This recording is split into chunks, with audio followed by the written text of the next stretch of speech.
கர்த்தர் முதலாக தேவ தூதர்களை உண்டாக்கினார். ஆனால் உண்டாக்கப்பட்டு ஒரு நோக்கத்திற்காக பரலோகத்தில் வைக்கப்பட்டிருந்த தேவ தூதர்களில் ஒரு கூட்டம் அவரை ஏமாற்றி விட்டார்கள்.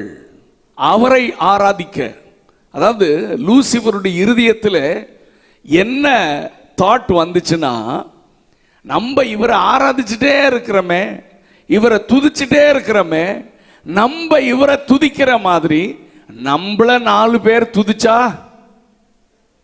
சொல்லுங்க நல்லா இருக்குமே. இந்த தாட்டு மட்டும் உங்களுக்குள்ள இருந்துச்சுன்னா கொஞ்சம் கேர்ஃபுல்லா இருங்க. இது அத்தனை பேருக்குள்ளேயும் இந்த தாட்டு இருக்கும். ஹலோ, அத்தனை பேருக்குள்ளேயும் இருக்கும். நம்மள 4 பேர் எல்லாத்துக்கு முன்னாலையும் புகழ்ந்து சொன்னா எப்படி இருக்கும்? நீங்க ஒன்றும் தெரியாத மாதிரி உட்காந்துருக்கீங்க, ஆனால் எல்லாத்துக்குள்ளேயும் இது கிடக்கும். ஆமா, ஸோ கவனிங்க. அப்போ நம்ம we have to be very careful. நம்ம ரொம்ப ஜாக்கிரதையா இருக்கணும். இந்த லூசிபருக்கு அதுதான். இவரை ஆராதிக்கிறோம், இவரை நம்ம தொழுது கொள்றோம், இவரை புகழ்ந்து பாடுறோம், ஆராதிக்கிறோம். இவரை நம்ம ஆராதிக்கிற மாதிரி நம்மள 4 பேரு துதிக்கணும், புகழணும். நம்மள 4 பேரு அப்படியெல்லாம் ஆராதிக்கணும், புகழணும்னு அந்த நப்ப ஆசையில தான் ரோட்டை கூட விடுறதில்லை. புரிஞ்சா புரிஞ்சுக்கோங்க. ஆமென். மனிதனை ஏமாத்தி சிருஷ்டிகரை தொழாமல் சிருஷ்டியை தொழ வைத்து விட்டான். ஹல்லேலூயா. அவருடைய கண்களெல்லாம் திறக்கப்பட வேண்டும். என்னை சிருஷ்டித்த ஒருவர் இருக்க நான் சிருஷ்டியை தொழுது கொள்ளக்கூடாது. சிருஷ்டித்த அண்ட சராசரங்களை படைத்த சர்வ வல்லமையுள்ள தேவனை தான் ஆராதிக்க வேண்டும் என்கிற தேவனை பற்றிய அறிவு என்னுடைய தேசத்தில் உண்டாகணும்னா நீங்களும் நானும் திறப்பில் நின்று ஜெபிக்க வேண்டும். கரங்களை உயர்த்தி ஒரு அல்லேலூயா சத்தமா சொல்லுங்க. ஹல்லேலூயா. ஆமென். கர்த்தர் நல்லவர். சோ தேவதூதர்களை ஏமாற்றி விட்டார்கள். இந்த ஆண்டவர் மனிதனை உண்டாக்கினார். மனிதனை பலுகி பெருகி பூமியை நிரப்பி அதை கீழ்ப்படுத்தி ஆளுகை செய்ய, பூமியை ஆள்வதற்காக மனிதன் படைக்கப்பட்டான்.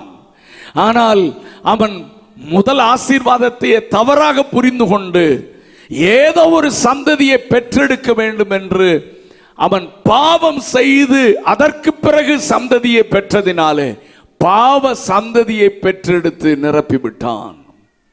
அதுதான் ஆண்டவர் மனிதனை உண்டாக்கினதற்காக கவலைப்பட்டாரு. அந்த நேரத்தில் முழு உலகத்தையும் மனிதனும் மனுக்குலத்தையும் அழித்து ஆண்டவருடைய வார்த்தை தேவ சித்தத்தை புரிந்து கொண்டு நீதியாக வாழ்ந்த, உத்தமனாக வாழ்ந்த நோவாவையும் அவன் குடும்பத்தையும் மட்டும் ஆண்டவர் பாதுகாத்து அவர்களை பார்த்து சொல்கிறார், நீங்கள் பலுகி பெருகுங்கள். முதல்ல நான் ஆசாசியா உண்டாக்கின மனிதனுக்கு இதே ஆசீர்வாதத்தை நான் சொன்னேன், அவன் தவறா புரிஞ்சுட்டான்.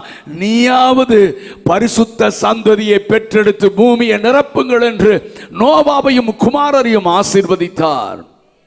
ஆனால் அவனுடைய சந்ததியும் தேவனை விட்டு வழி விலகி போனார்கள். அதற்கு பிறகு நீண்ட ஆண்டுகள் கழித்து ஆபிரகாமை கர்த்தர் தெரிந்து கொண்டார் என்று நான் சொன்னேன். ஆபிரகாமை தெரிந்து கொண்டு அவனை பார்த்து சொன்னார், நீ உன் ஜனத்தையும் உன் இனத்தையும் உன் தேசத்தையும் எல்லாத்தையும் விட்டு நான் காண்பிக்கிற தேசத்திற்கு, ஆமா அப்படி சொன்னாரு. அவன் பழைய வாழ்க்கை, பழைய பாரம்பரியம், பழைய அறியாமை எல்லாவற்றையும் விட்டு ஆண்டவர் காண்பித்த புதிய பாதையில நடக்க ஆரம்பித்தான். பரலோகம் அவன் நிமித்தம் மகிழ்ந்தது.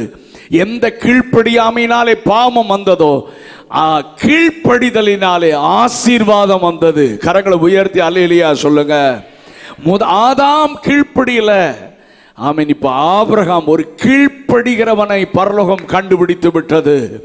ஆமென். எல்லாத்தையும் தகப்பன் வீட்டை விடுறது பெரிய விஷயம் அல்ல, பெரிய விஷயம். ஆமென். தேசத்தை விடுறது சாதாரண விஷயம் அல்ல. எல்லாத்தையும் விட்டுட்டு வாடான்னு சொன்னா விட்டுட்டு வர்றது சாதாரணம் அல்ல. ஆனால் அவன் கீழ்ப்படிந்தான். என்னை பேர் சொல்லி அழைக்கிற ஒரு தேவன் அவன் தான். மத்தேயு அப்போஸ்தலர் நடபடிகள் 7ஆம் அதிகாரத்தில் ஸ்தேவான் சொல்லும் போது அவன் காராவூரில் இருக்கும் முன்னமே மெசொப்பொத்தேமியா நாட்டில் இருக்கும் போது மகிமையின் தேவன் அவனுக்கு தரிசனமானார். ஆபிரகாம் மகிமையின் தேவனாக தரிசனமானார். ஆமென். உயிருள்ள தேவன், உன் பிரச்சனைகளை அறிந்திருக்கிறவர், உன் பேரை அறிந்திருக்கிறவர், உன் சூழ்நிலைகளை அறிந்திருக்கிறவர். ஆமென். நீ நடக்கிற பாதையை அறிந்திருக்கிறவர் உன்னை இந்த ராத்திரி பேர் சொல்லி அழைக்கிறார். மகனே, மகளே, நான் உன்னை அறிந்திருக்கிறேன். உன் பிரச்சனை எனக்கு தெரியும், போராட்டம் எனக்கு தெரியும். நான் உன்னை விடுதலை ஆக்குகிறவர், நான் உன் கண்ணீரை துடைக்கிறவர், நான் உன் சூழ்நிலைகளை மாற்றுகிறவர். என்னை நம்புகிற பிள்ளைகள் வெட்கப்பட்டு போவதே இல்லை. ஹல்லேலூயா. ஆபிரகாமை கர்த்தர் அழைத்தார். ஆபிரகாம் தன் மகனாகிய ஈசாக்குக்கு அதை இம்பார்ட் பண்ணான். இதைத்தான் நம்ம செய்யணும்.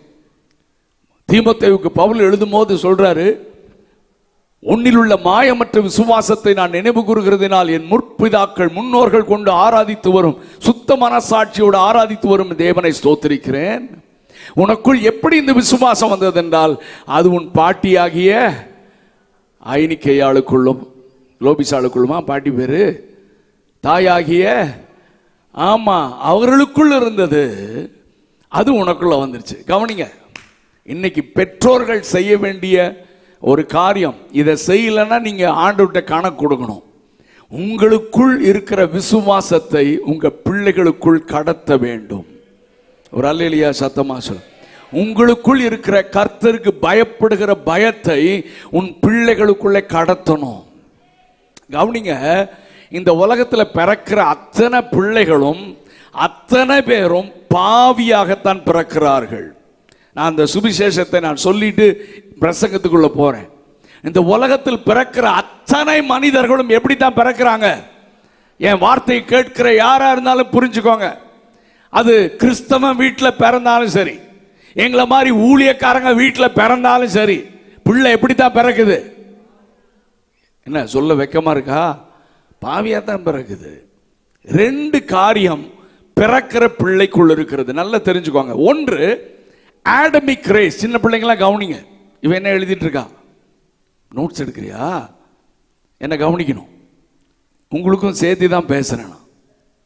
ஓகேவா?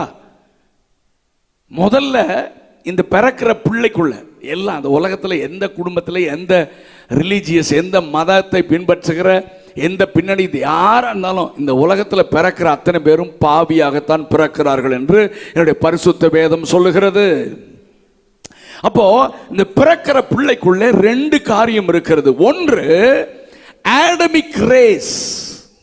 அப்படின்னா என்ன? ஆதாமிலிருந்து வருகிற பாவம் செய்ய வேண்டும் என்று தூண்டுகிற உணர்வு. கவனிச்சுக்கோங்க.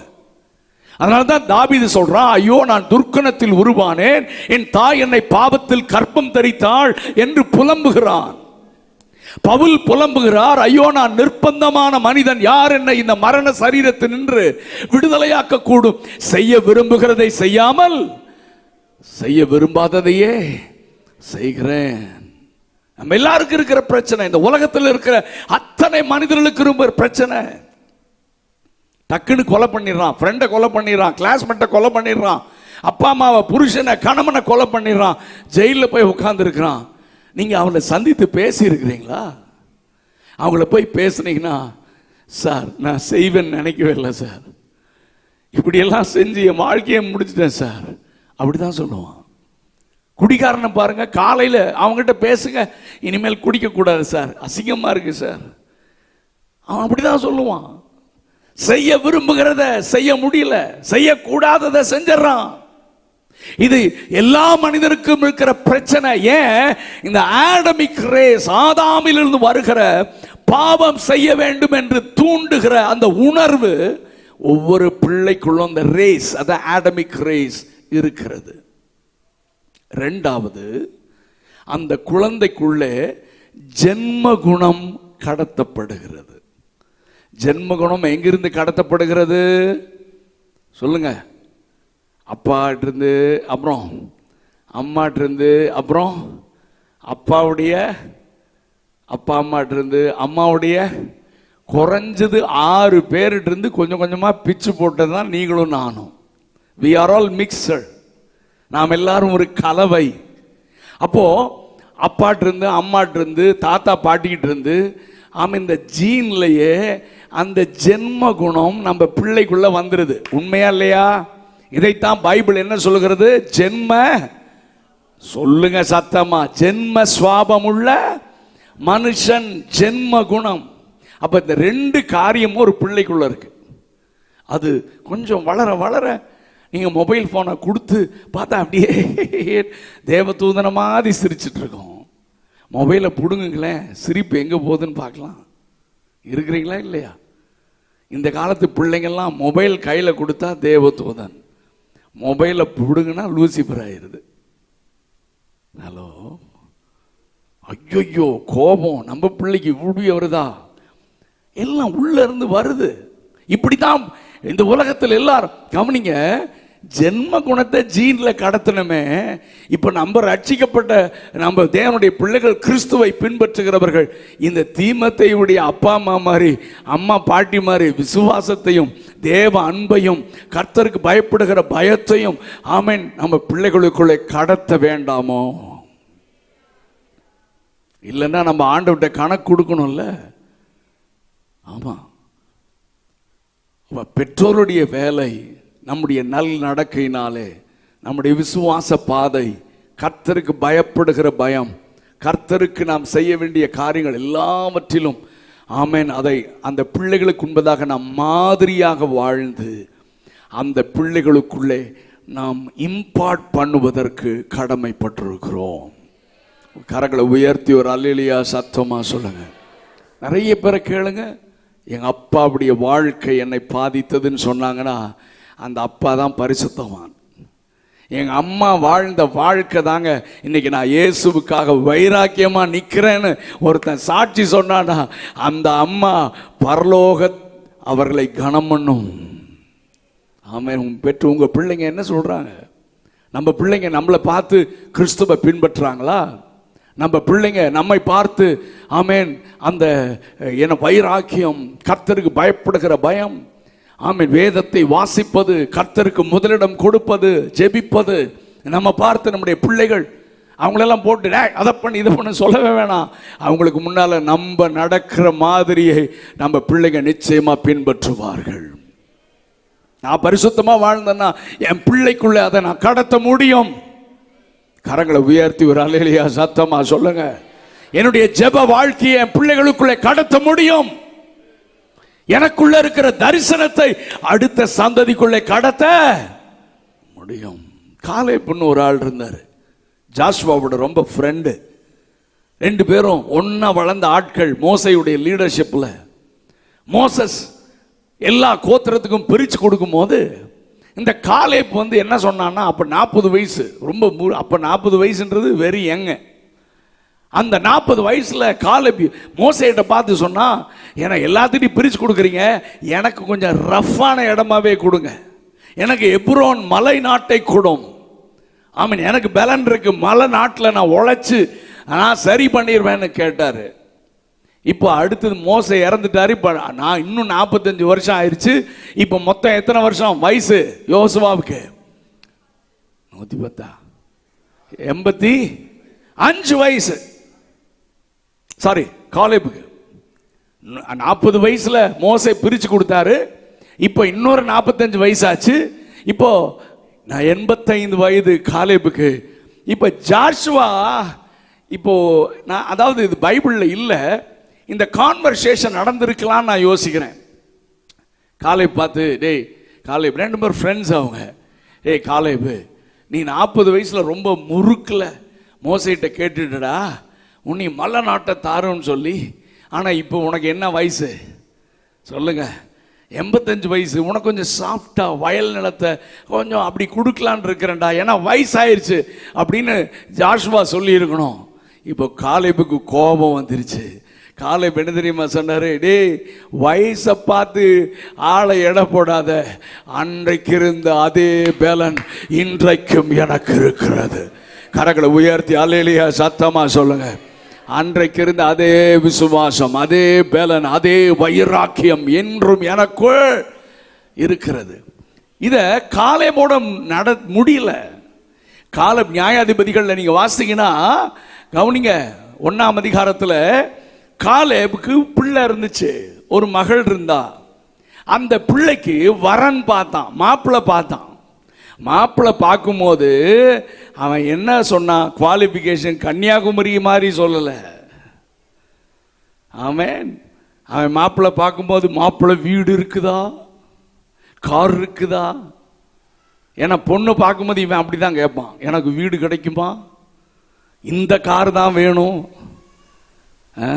அது ஒரு கேவலமான ஒரு புத்தி, அதெல்லாம் சரி விடுங்க. ஆனால் காலேப் இந்த பொருளாசையை தான் இன்னைக்கு நம்ம கடத்தி விடுறோம்.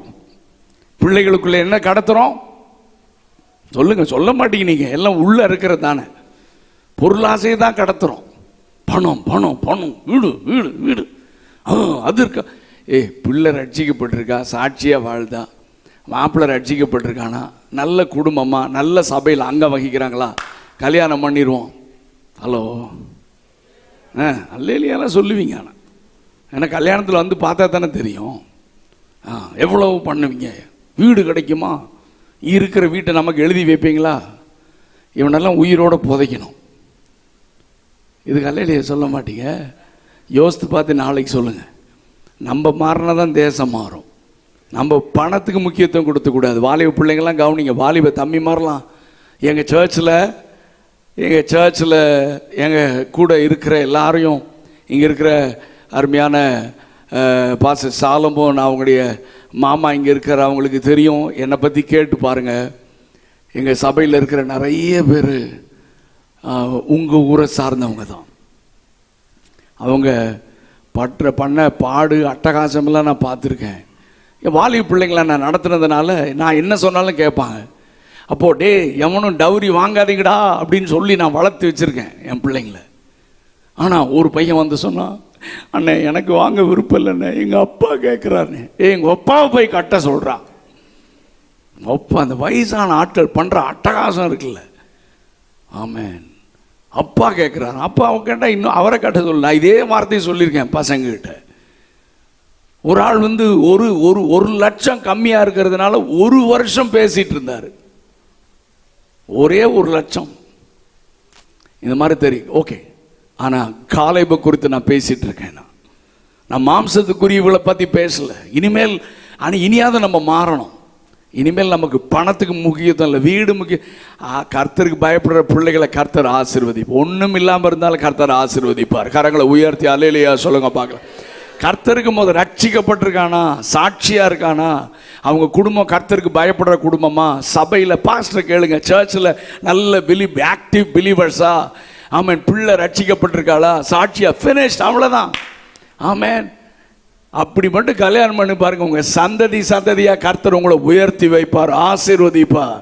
அந்த குடும்பங்களில் பிரச்சனையே வராதுங்க. ஒரு அல்லேலூயா சத்தமா சொல்லுங்க. ஏன்னா கர்த்தரை தங்கள் தெய்வமாக கொண்ட ஜனம் பாக்கியம் உள்ளது. கர்த்தரை முன்பதாக வைத்து ஆமென் நடந்தீங்கன்னா தேவைகள்லாம் கர்த்தர் சந்திப்பார். ஹல்லேலூயா. நீ நினைக்கிற காரை விட நல்ல காரை ஆண்டவர் கொடுப்பாரு. நீ நினைக்கிற வீடை விட பெரிய வீடை கொடுப்பாரு. நீ தான் பிச்சைக்கார மாதிரி கேட்டுட்டு இருக்கிற. நீ சாரி இவ்வளோ பிரசங்கம் பண்ணுறியா, நீ டவுரி வாங்கினியான்னு கேட்டு எங்கள் வீட்டில் ஒய்ஃப் தெரியும், அவருக்கு சாலமோன் ஐயாவோட மாமாவுக்கு தெரியும், கேட்க சொல்லுங்க. நான் சொன்னேன், ஒரு ஸ்பூன் கூட எங்கள் வீட்டுக்குள்ளே என்ன செய்யக்கூடாது, வரக்கூடாது. இருக்குது எல்லாம் சாப்பாடு ஆக்கி தானே சாப்பிட்றோம் அப்படின்னு சொல்லி நான் ரொம்ப ஸ்ட்ரிக்டாக இருந்தேன். இவ்வளோ பணம் தரேன், நான் ஒரு பைசா வாங்க மாட்டேன் நான். ஆமேன். என் 3 சகோதரிகளுக்கு நான் தான் திருமணம் பண்ணி வச்சேன். ஏன்னா எங்கள் அப்பா நான் 19 வயசில் இறந்துட்டாங்க. எனக்கு 3 சகோதரிகள், ஒரு சகோதரன். அவன் எல்லாத்துக்கும் கடைசி தம்பி, அவன் முதல்ல கல்யாணம் பண்ணிட்டு போயிட்டான். எங்கள் 3 சகோதரிகளுக்கும் நான் திருமணம் பண்ணி வச்சுட்டு தான் நான் கடைசியாக திருமணம் பண்ணேன். ஆமேன். அப்போது நான் வைராக்கியம், என்ன வைராக்கியம், நான் ஒழுங்கான கிறிஸ்தவனாக இருக்கணும், வேதத்தை பின்பற்றுகிறவனாக இருக்கணும், ஜாதி பார்க்க மாட்டேன், டவுரி கொடுக்கவும் மாட்டேன். ஒரு சிலர் கொடுக்க மாட்டான், வாங்கிக்குவான். கொடுக்கவும் மாட்டேன், வாங்கவும் மாட்டேன். ரொம்ப ஸ்ட்ரிக்டாக இருந்தேன். என் 3 சகோதரிகளுக்கும் வந்த வரன்கள் யாருக்கும் ஒரு பைசா. ஆனால் நம்ம பிள்ளைகளுக்கு செய்ய வேண்டியதை நம்ம செய்கிறோம், அதுதான் ஆசீர்வாதமாக இருக்கும். பெற்றோர்கள் பிள்ளைகளுக்கு சேர்த்து வைக்கிறாங்க. பிள்ளைங்க ஆசீர்வாதத்துக்காக அவங்க சந்தோஷமா அவங்க செய்யறது ஆசீர்வாதம் தான். ஆனால் பிடுங்கிறது சாபம். இதுக்கு ஆமேன் சொல்ல மாட்டீங்க. ஏன்னா உங்களுக்குள்ளெல்லாம் கிடக்கும், வர மாட்டேங்குது ஆமேன். அப்போ நான் திருமணம் பண்ணும்போது நான் சொன்னேன் 5 பைசா வாங்க மாட்டேன், ஒரு பொருள் வரக்கூடாது, ஒன்றும் வரக்கூடாதுன்னு சொன்னேன். எங்கள் ஒய்ஃப் பக்கம் ரொம்ப கோவிச்சுக்கிட்டாங்க. ஒரு நாள் நாங்கள் சாப்பிட்டுட்டு மத்தியானம் ரெஸ்ட் எடுக்கிறோன்னு நினைக்கிறேன். ரெஸ்ட் எடுத்துட்டு கதவை திறந்து பார்த்தா வாசலில் கொண்டு வந்து ஒரு பீரோ கட்டிலெல்லாம் இறக்கி வச்சுட்டு காணாமல் போயிட்டாங்க. சரி, அவங்கள நம்ம காயப்படுத்தக்கூடாதுன்னு அதை நாங்கள் அக்செப்ட் பண்ணோம். நான் ஏன் சொல்கிறேன்னா, காலேப் எதுக்கு தெரியுமா இம்பார்ட்டன்ஸ் கொடுத்தான்? வாசித்து பாருங்க. அவன் சொல்கிறான், கீரியாத் செப்பேரை யார் பிடித்து சங்காரம் பண்ணுகிறானோ அவனுக்கு தான் என் பிள்ளைய கொடுப்பேன்னு சொன்னான். ஒரு அல்லேலூயா சொல்லமா சொல்லுங்க. கீரியாத் செப்பேர், அங்கே ராட்சதர்கள் இருந்தாங்க. அது ஒரு கடினமான ஒரு பகுதி. இவன் சொன்னா, நானும் கடினமான பகுதியை தான் செலக்ட் பண்ணேன். இப்ப எனக்கு வர்ற மருமகனும் எனக்குள்ள இருக்கிற அதே ஆவியோடு வைராக்கியத்தோடு கர்த்தர் பேர்ல பற்றுதலா இருக்கிற ஒரு மகன் தான் எனக்கு மருமகனா வரணும். ஒரு அல்லேலூயா சத்தமா சொல்லுங்க. ஆமென். Passing the values to the next generation. இவனுக்குள்ள இருக்கிற வைராக்கியத்தை அடுத்த சந்ததிக்குள் கடத்துகிறான். இப்ப சொல்லுங்க, நம்ம எதை கடத்துறோம்? நம்ம எதை கடத்துறோம்? இந்த தீமோத்தேயுடைய அம்மாவிற்காக, பாட்டிக்காக நான் ஆண்டவருக்கு நன்றி செலுத்துகிறேன். மோசே குறித்து நமக்கு தெரியும்.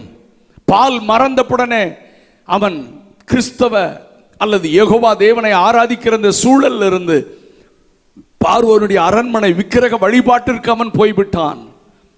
அரண்மனை எப்படி இருக்கும்? பாவம், குடி, எல்லாருக்கும் வேசித்தன, விபச்சாரம் எல்லாம். ஏன்னா அங்க கண்ட்ரோலே கிடையாது. இவன் இளவரசன்.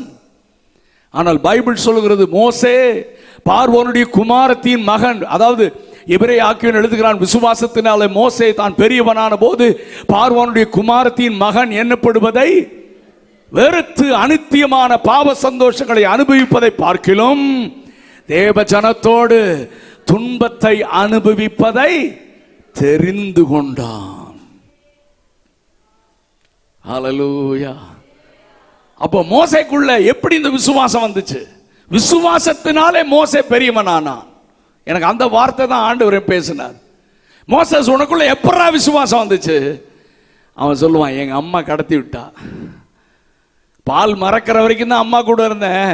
அதுக்குள்ள பால் கொடுக்கும் போது கண்ணீரோடு அழுது கொண்டே இந்த தாய் கொடுத்திருப்பாளே. மோசஸ், நீ எபிரேயன். ஒரு அல்லேலூயா சத்தமா சொல்லுங்க.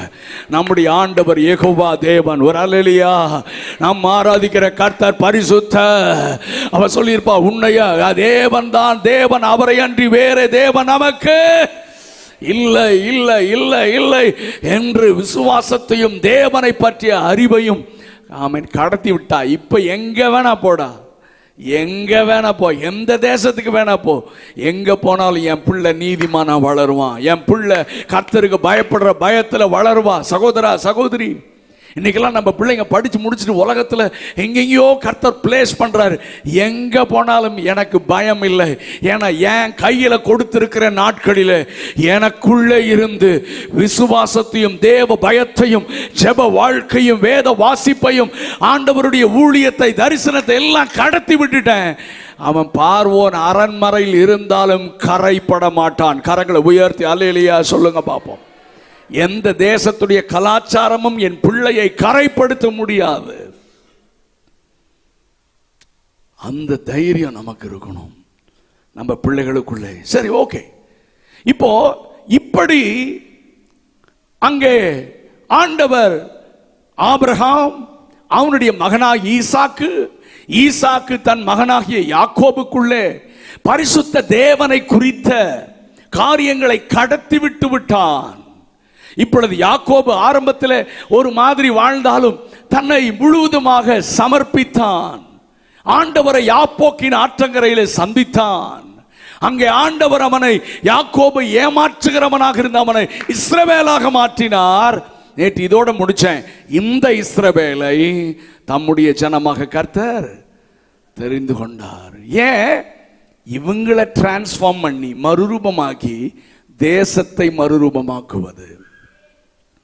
ஆண்டுடைய நோக்கம் என்னன்னா, சபையை மறுரூபப்படுத்தி தேசத்தை மறுரூபப்படுத்துவது. எல்லாரும் சொல்லுங்க, சொல்லுங்க. சபையை மறுரூபப்படுத்தி தேசத்தை மறுரூபப்படுத்துவதுதான் தேவனுடைய திட்டம். அப்ப தேசம் மறுரூபம் ஆகலன்னா என்ன? யார் காரணம்? என்ன சொல்லுங்க. சபை மறுரூபமாகல, சபையில கிறிஸ்து வெளிப்படல.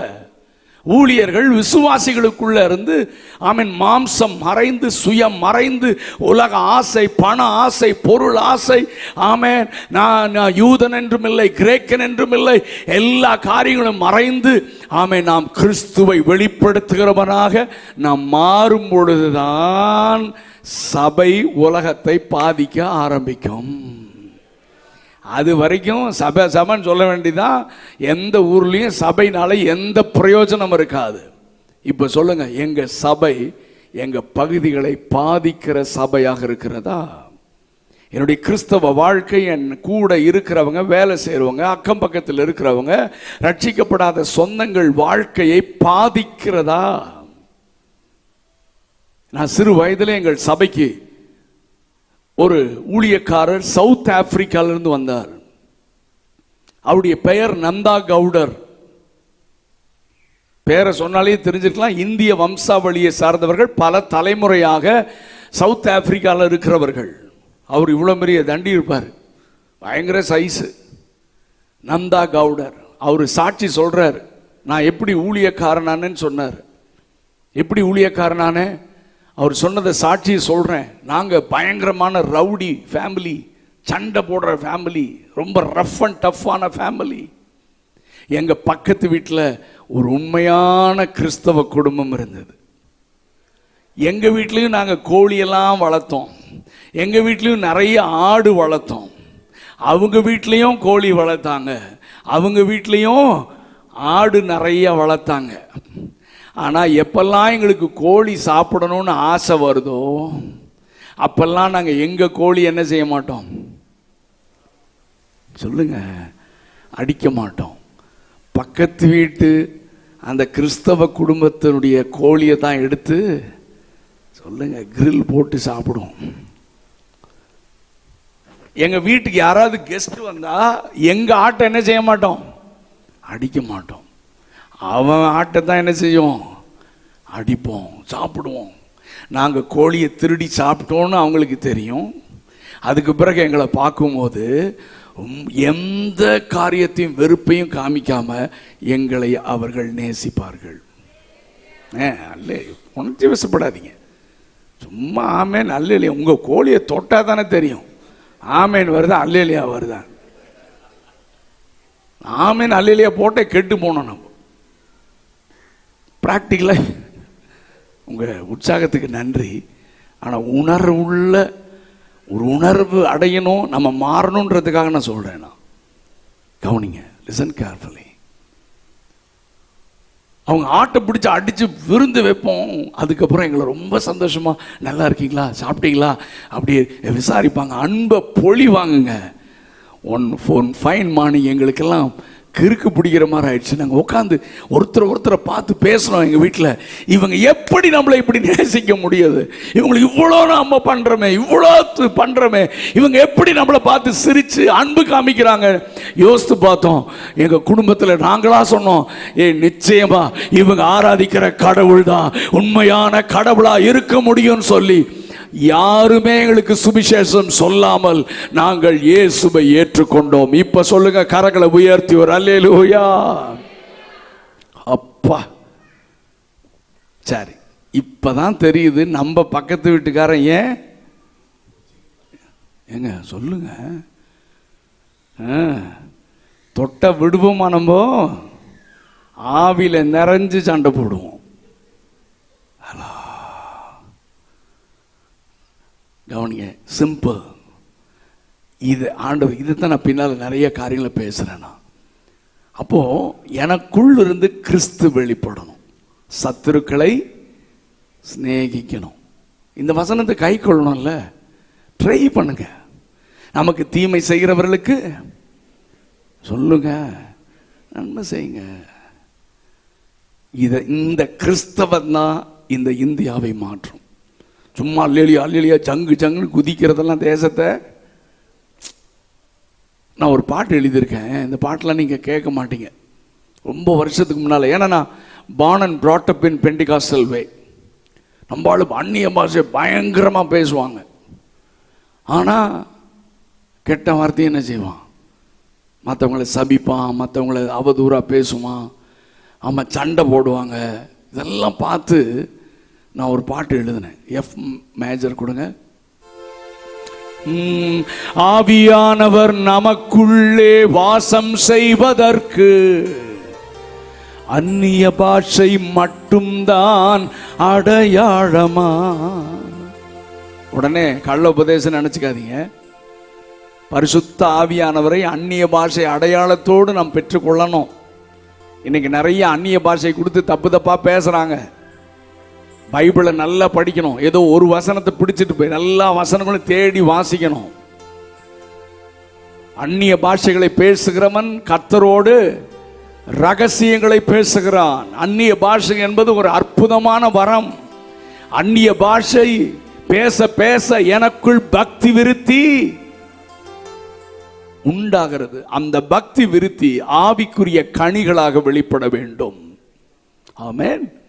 அதனால தயவு செய்து அந்நிய பாஷை அடையாளத்தோடு. ஆனால் அந்நிய பாஷை பேசிட்டே வாழ்க்கை சரியில்லாம அதே வாயில மற்றவர்களை பயங்கரமாக திட்டி தவறான கெட்ட வார்த்தைகளை பேசி தூஷணம் சொல் வந்துச்சுன்னா அது தப்பு. சரி, இப்போ இந்த பாடலை கவனிங்க. ஆவியானவர் நமக்குள்ளே வாசம் செய்வதற்கு அந்நிய பாஷை மட்டும்தான் அடையாளமா? சேர்ந்து பாடுங்க. ஆவியானவர் நமக்குள்ளே வாசம் செய்வதற்கு அந்நிய பாஷை மட்டும்தான் அடையாளமா? அன்பு வேண்டாமா? பரிசுத்தம் வேண்டாமா? உண்மை வேண்டாமா? தேவ பயம் வேண்டாமா? சேர்ந்து பாடுங்க. அன்பு வேண்டாமா? பரிசுத்தம் வேண்டாமா? உண்மை வேண்டாமா? தேவ பயம் வேண்டாமா? திருச்சபையே, மனவாட்டியே, இயேசு வருகிறார், நீ ஆயத்தமா? கைதடி பாடுங்க. திருச்சபையே, மனவாட்டியே, இயேசு வருகிறார். சரணத்தை கவனிங்க பார்ப்போம். பாவம் செய்யாமல் விலகி ஓடுவதுதான் ஆவியானவரின் தூய்மையான கிரியை. பாவம் செய்யாமல் விலகி ஓடுவதுதான் ஆவியானவரின் தூய்மையான கிரியை. திருச்சபையே, மனவாட்டியே, இயேசு வருகிறார், நீ ஆயத்தமா? திருச்சபையே, மனவாட்டியே, இயேசு வருகிறார். இரண்டாவது சரணம். குறை கூறி திரியாமல் தன் பிழைகளை உணர்ந்திடவே உணர்த்தி விடுவதுதான் ஆவியானவரின் கிரியை. உண்மைதானா? குறை கூறி தெரியாமல் தன் பிழைகளை உணர்ந்திடவே உணர்த்தி விடுவதுதான் ஆவியானவரின் கிரியை. திருச்சபையே, மனவாட்டியே, இயேசு வருகிறார், நீ ஆயத்தமா? நீங்க பாடுங்க.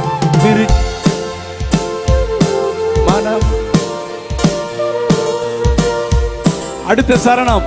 துரோகம்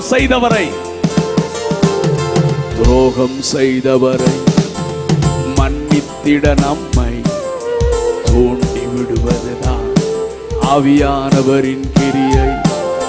துரோகம் செய்தவரை மன்னித்திட நம்மை தூண்டி விடுவதுதான் ஆவியானவரின். திருச்சபையே, இயேசு வருகிறார், ஓ திருச்சபையே, மனவாட்டியே, கடைசி சரணம், சாட்சியாய் வாழ்ந்திட, சாட்சியாய் இயேசுவை அறிவித்திட. தப்பா இருக்கு, அது திருத்த முடிஞ்சா திருத்துங்க. சாட்சியாய் வாழ்ந்திட, இயேசுவை அறிவித்திட. பாடுங்க. சாட்சியாய் வாழ்ந்திட, இயேசுவை அறிவித்திட, உந்தி தள்ளுவது ஆவியானவர், உந்தி தள்ளுவது. சாட்சியாய் வாழ்ந்திட, இயேசுவை அறிவித்திட, உந்தி தள்ளுவது ஆவியானவரின் கிரியை. திருச்சபையே, மனவாட்டியே, இயேசு வருகிறார், நீ ஆயத்தமா? திருச்சபையே, கைத்தட்டி பாடுங்க. ஆவியானவர் நமக்குள்ளே, ஓ ஆவியானவர் நமக்குள்ளே வாசம் செய்வதற்கு அந்நிய பாஷை மட்டும்தான் அடையாளமா? நீங்க பாடுங்க.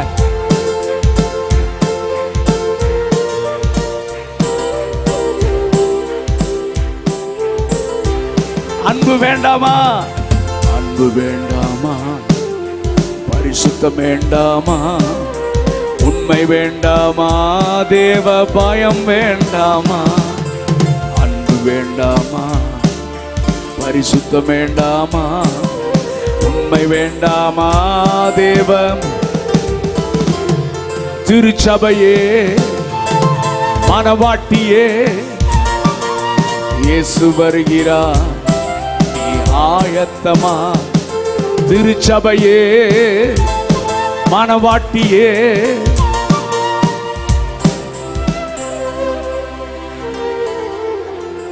கரங்களை உயர்த்தி ஒரு அல்லேலூயா சத்தமா சொல்லுங்க பாப்போம். ஹல்லேலூயா. இந்த இஸ்ரவேல் ஜனங்களுக்கு மோசே மூலமாக ஆண்டவர் கட்டளைகளை கொடுத்தார், பிரமாணங்களை கொடுத்தார். நேற்று நான் சொன்னேன், மோசஸ் கொண்டு போய் இந்த ஜனங்களை, உங்களை மட்டும் ஏன்னா பிரிச்சு கூட்டிட்டு வந்தேன் தெரியுமா? ஆமென். உங்களை முதல்ல மாற்றி உங்கள் மூலமாக தேசங்களை மாற்றுவதுதான் என்னுடைய திட்டம். ஹல்லேலூயா. ஆமென். சோ அதனால தான் உங்களை பிரிச்சு கூட்டிட்டு வந்தேன். இந்த கட்டளையை கொண்டு போய் என் ஜனங்களுக்கு சொல்லு. அவங்க மட்டும் இதை கை கொள்ள ஆரம்பிச்சிட்டாங்க, இந்த கட்டளைகளை எல்லாம் ஃபாலோ பண்ண ஆரம்பிச்சிட்டாங்கன்னா முதல்ல நான் உருவாக்கின பரிசுத்த மனிதனாக மாறிவிடுவார்கள். ஆமென். இந்த வசனம் தான் நம்மை பரிசுத்தப்படுத்தும். நம்புறவங்களாம் ஒரு அல்லேலூயா சத்தமா சொல்லுங்க. ஆமென். ஆண்டவர் அவசரமா கட்டளைகளை, ஆனால் கட்டளையை பெற்றுக்கொண்டு கற்பலகைகளை பெற்றுக்கொண்டு சபைக்கு வரும்போது பிசாசு எப்பொழுதுமே வசனத்தின்படி வாழுவதற்கு வார்த்தையின் மூலமாக வருகிற வெளிப்பாடுகள் உனக்கு கிடைத்து விடக்கூடாது. வசனத்திற்கு நீ நடுங்கி நீ ஒப்பு கொடுத்து விடக்கூடாது. சபை மறுரூபமாக கூடாது என்பதில் அவன் கவனமாக இருப்பான். வார்த்தை வர்றதுக்குள்ள சபைக்குள்ள பூந்துட்டான். சபைக்குள்ள பூந்து இப்ப என்ன சொல்றான்? யெகோவா தேவனையே மறக்க வச்சுட்டான். கண்ணுக்குட்டியை செஞ்சு எகிப்திலிருந்து எங்களை வெளியே கொண்டு வந்து வழி நடத்தி வந்த தெய்வங்கள் இவைகளேன்னு சொன்னான். ஐயோ எவ்வளோ துணிகரம்! எப்படி கலாத்திய சபைக்கு பவுல் எழுதும் போது எழுதுகிறார், நீங்கள் நன்றாகத்தானே ஓடினீர்கள், ஆவியில் ஆரம்பித்த நீங்கள் மாம்சத்தில் முடிக்க போகிறீர்களோ? உங்கள் ஓட்டத்தை தடை செய்தவன் இவ்வளவு சீக்கிரமாக இவர் எப்படி நீங்க விட்டு விலகினீங்கன்னு பவுல் ஆதங்கத்தோடு ஆச்சரியமா கேட்கிறாரு. அதே மாதிரி தான் அந்த சபையை பார்க்க வேண்டியதாக இருக்குது. செங்கடல் பிளந்து இவர்ல வெட்டாந்தரையா மாற்றி நடக்க வச்சாரு. அதே செங்கடல பார்வோனும் சேனையை அழித்தாரு, மண்ணா கொடுத்தாரு, தண்ணி கொடுத்தாரு, கசப்பான மாறாவை மதுரமாக மாற்றினார். ஐயோ காடைகளை தந்தார், வர்ற சத்துருக்கள் எல்லாம் கொன்னு எரிகோ கோட்டையெல்லாம் மூழ்கி இவ்வளவு தூரம் நடத்தி வந்தாரு. இவ்வளவு சீக்கிரமா அவரை மறந்துட்டீங்களேடா. மோசஸ்க்கு ஒரு பக்கம் கோபம், கற்பலகையெல்லாம் போட்டு உடைச்சு சபைக்கு முன்னால நின்று கத்துறாரு, who is on the Lord's side?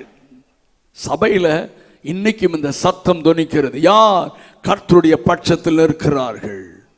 12 கோத்திரம், லட்சக்கணக்கான ஜனங்கள் எல்லாரும் அமைதியாய் இருக்கும் பொழுது ஒரே ஒரு கோத்திரம் மட்டும் கைகளை உயர்த்தினது. ஆமென். யார் வசனத்தை விட்டு விலகினாலும் நான் அறிந்த சத்தியத்தில் நிலைத்திருப்பேன். கரங்களை உயர்த்தி அல்லேலூயா சொல்லுங்க.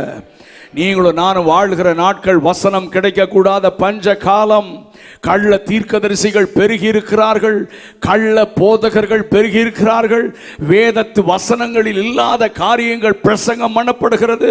சோசியல் மீடியா ஃபுல்லா கள்ள பிரசங்கிகள் வசனத்தை தப்பு தப்பா பேசி ஜனங்களை திசை திருப்ப சாத்தான் கள்ள உபதேசம் பண்ணுகிறவர்களை, கள்ள போதகர்களை, கள்ள தீர்க்கதரிசிகளை அந்தி கிறிஸ்துவின் ஆவியினாலே ஆமென் ஃபேக்கான அற்புதங்களை செய்கிற ஒரு பெரும் கூட்டத்தை எழுப்பி வசனத்தை விட்டு திசை திருப்ப பிசாசு தீவிரமாக கிரியை செய்யும் போது ஒரு கூட்டம் சொல்லணும், ஆண்டவரே எங்களுக்குள்ள இருக்கிற பரிசுத்த ஆவியானவர் எங்களுக்குள்ளே வைராக்கிய வாஞ்சியாக கிரியை செய்கிறார். இது சரி, இது சரியில்லை என்பதை நாங்கள் அறிந்து கொள்ள எங்களுக்குள்ள இருக்கிற ஆவியானவர் எங்களுக்கு உதவி செய்கிறார். இது கள்ள உபதேசம் என்பதை அறிந்து கொள்வதற்கு ஆண்டவர் எங்களுக்குள்ளே பகுத்தறிகிற கிருபையை தந்திருக்கிறார். ஒரு அல்லேலூயா சொல்லுங்க. அப்படி நம்மை காத்து கொண்டு அறிந்த சத்தியம், நம்மை நடத்தி வந்த நம்முடைய முற்பிதாக்கள் கற்றுக் கொடுத்த சத்தியம், அதிலே நிலைத்திருக்க நம்மை ஒப்பு கொடுக்க வேண்டும். சும்மா நேற்று நைட்டு புதுசாக ஒரு ஆள் வந்து நம்ம இதுவரைக்கும் கேள்விப்படாத நம்முடைய முற்பிதாக்கள் எல்லாம் கற்றுக் கொடுக்காத நூதனமான காரியத்தை சொன்னா நீங்கள் ஏற்றுக்கொள்ளக்கூடாது. நல்லா அல்லேலூயா சொல்லுங்க சத்தமா. ரொம்ப அட்ராக்டிவா இருக்கும். அவனும் அதே வசனத்தை வச்சு தான் பேசுவான்.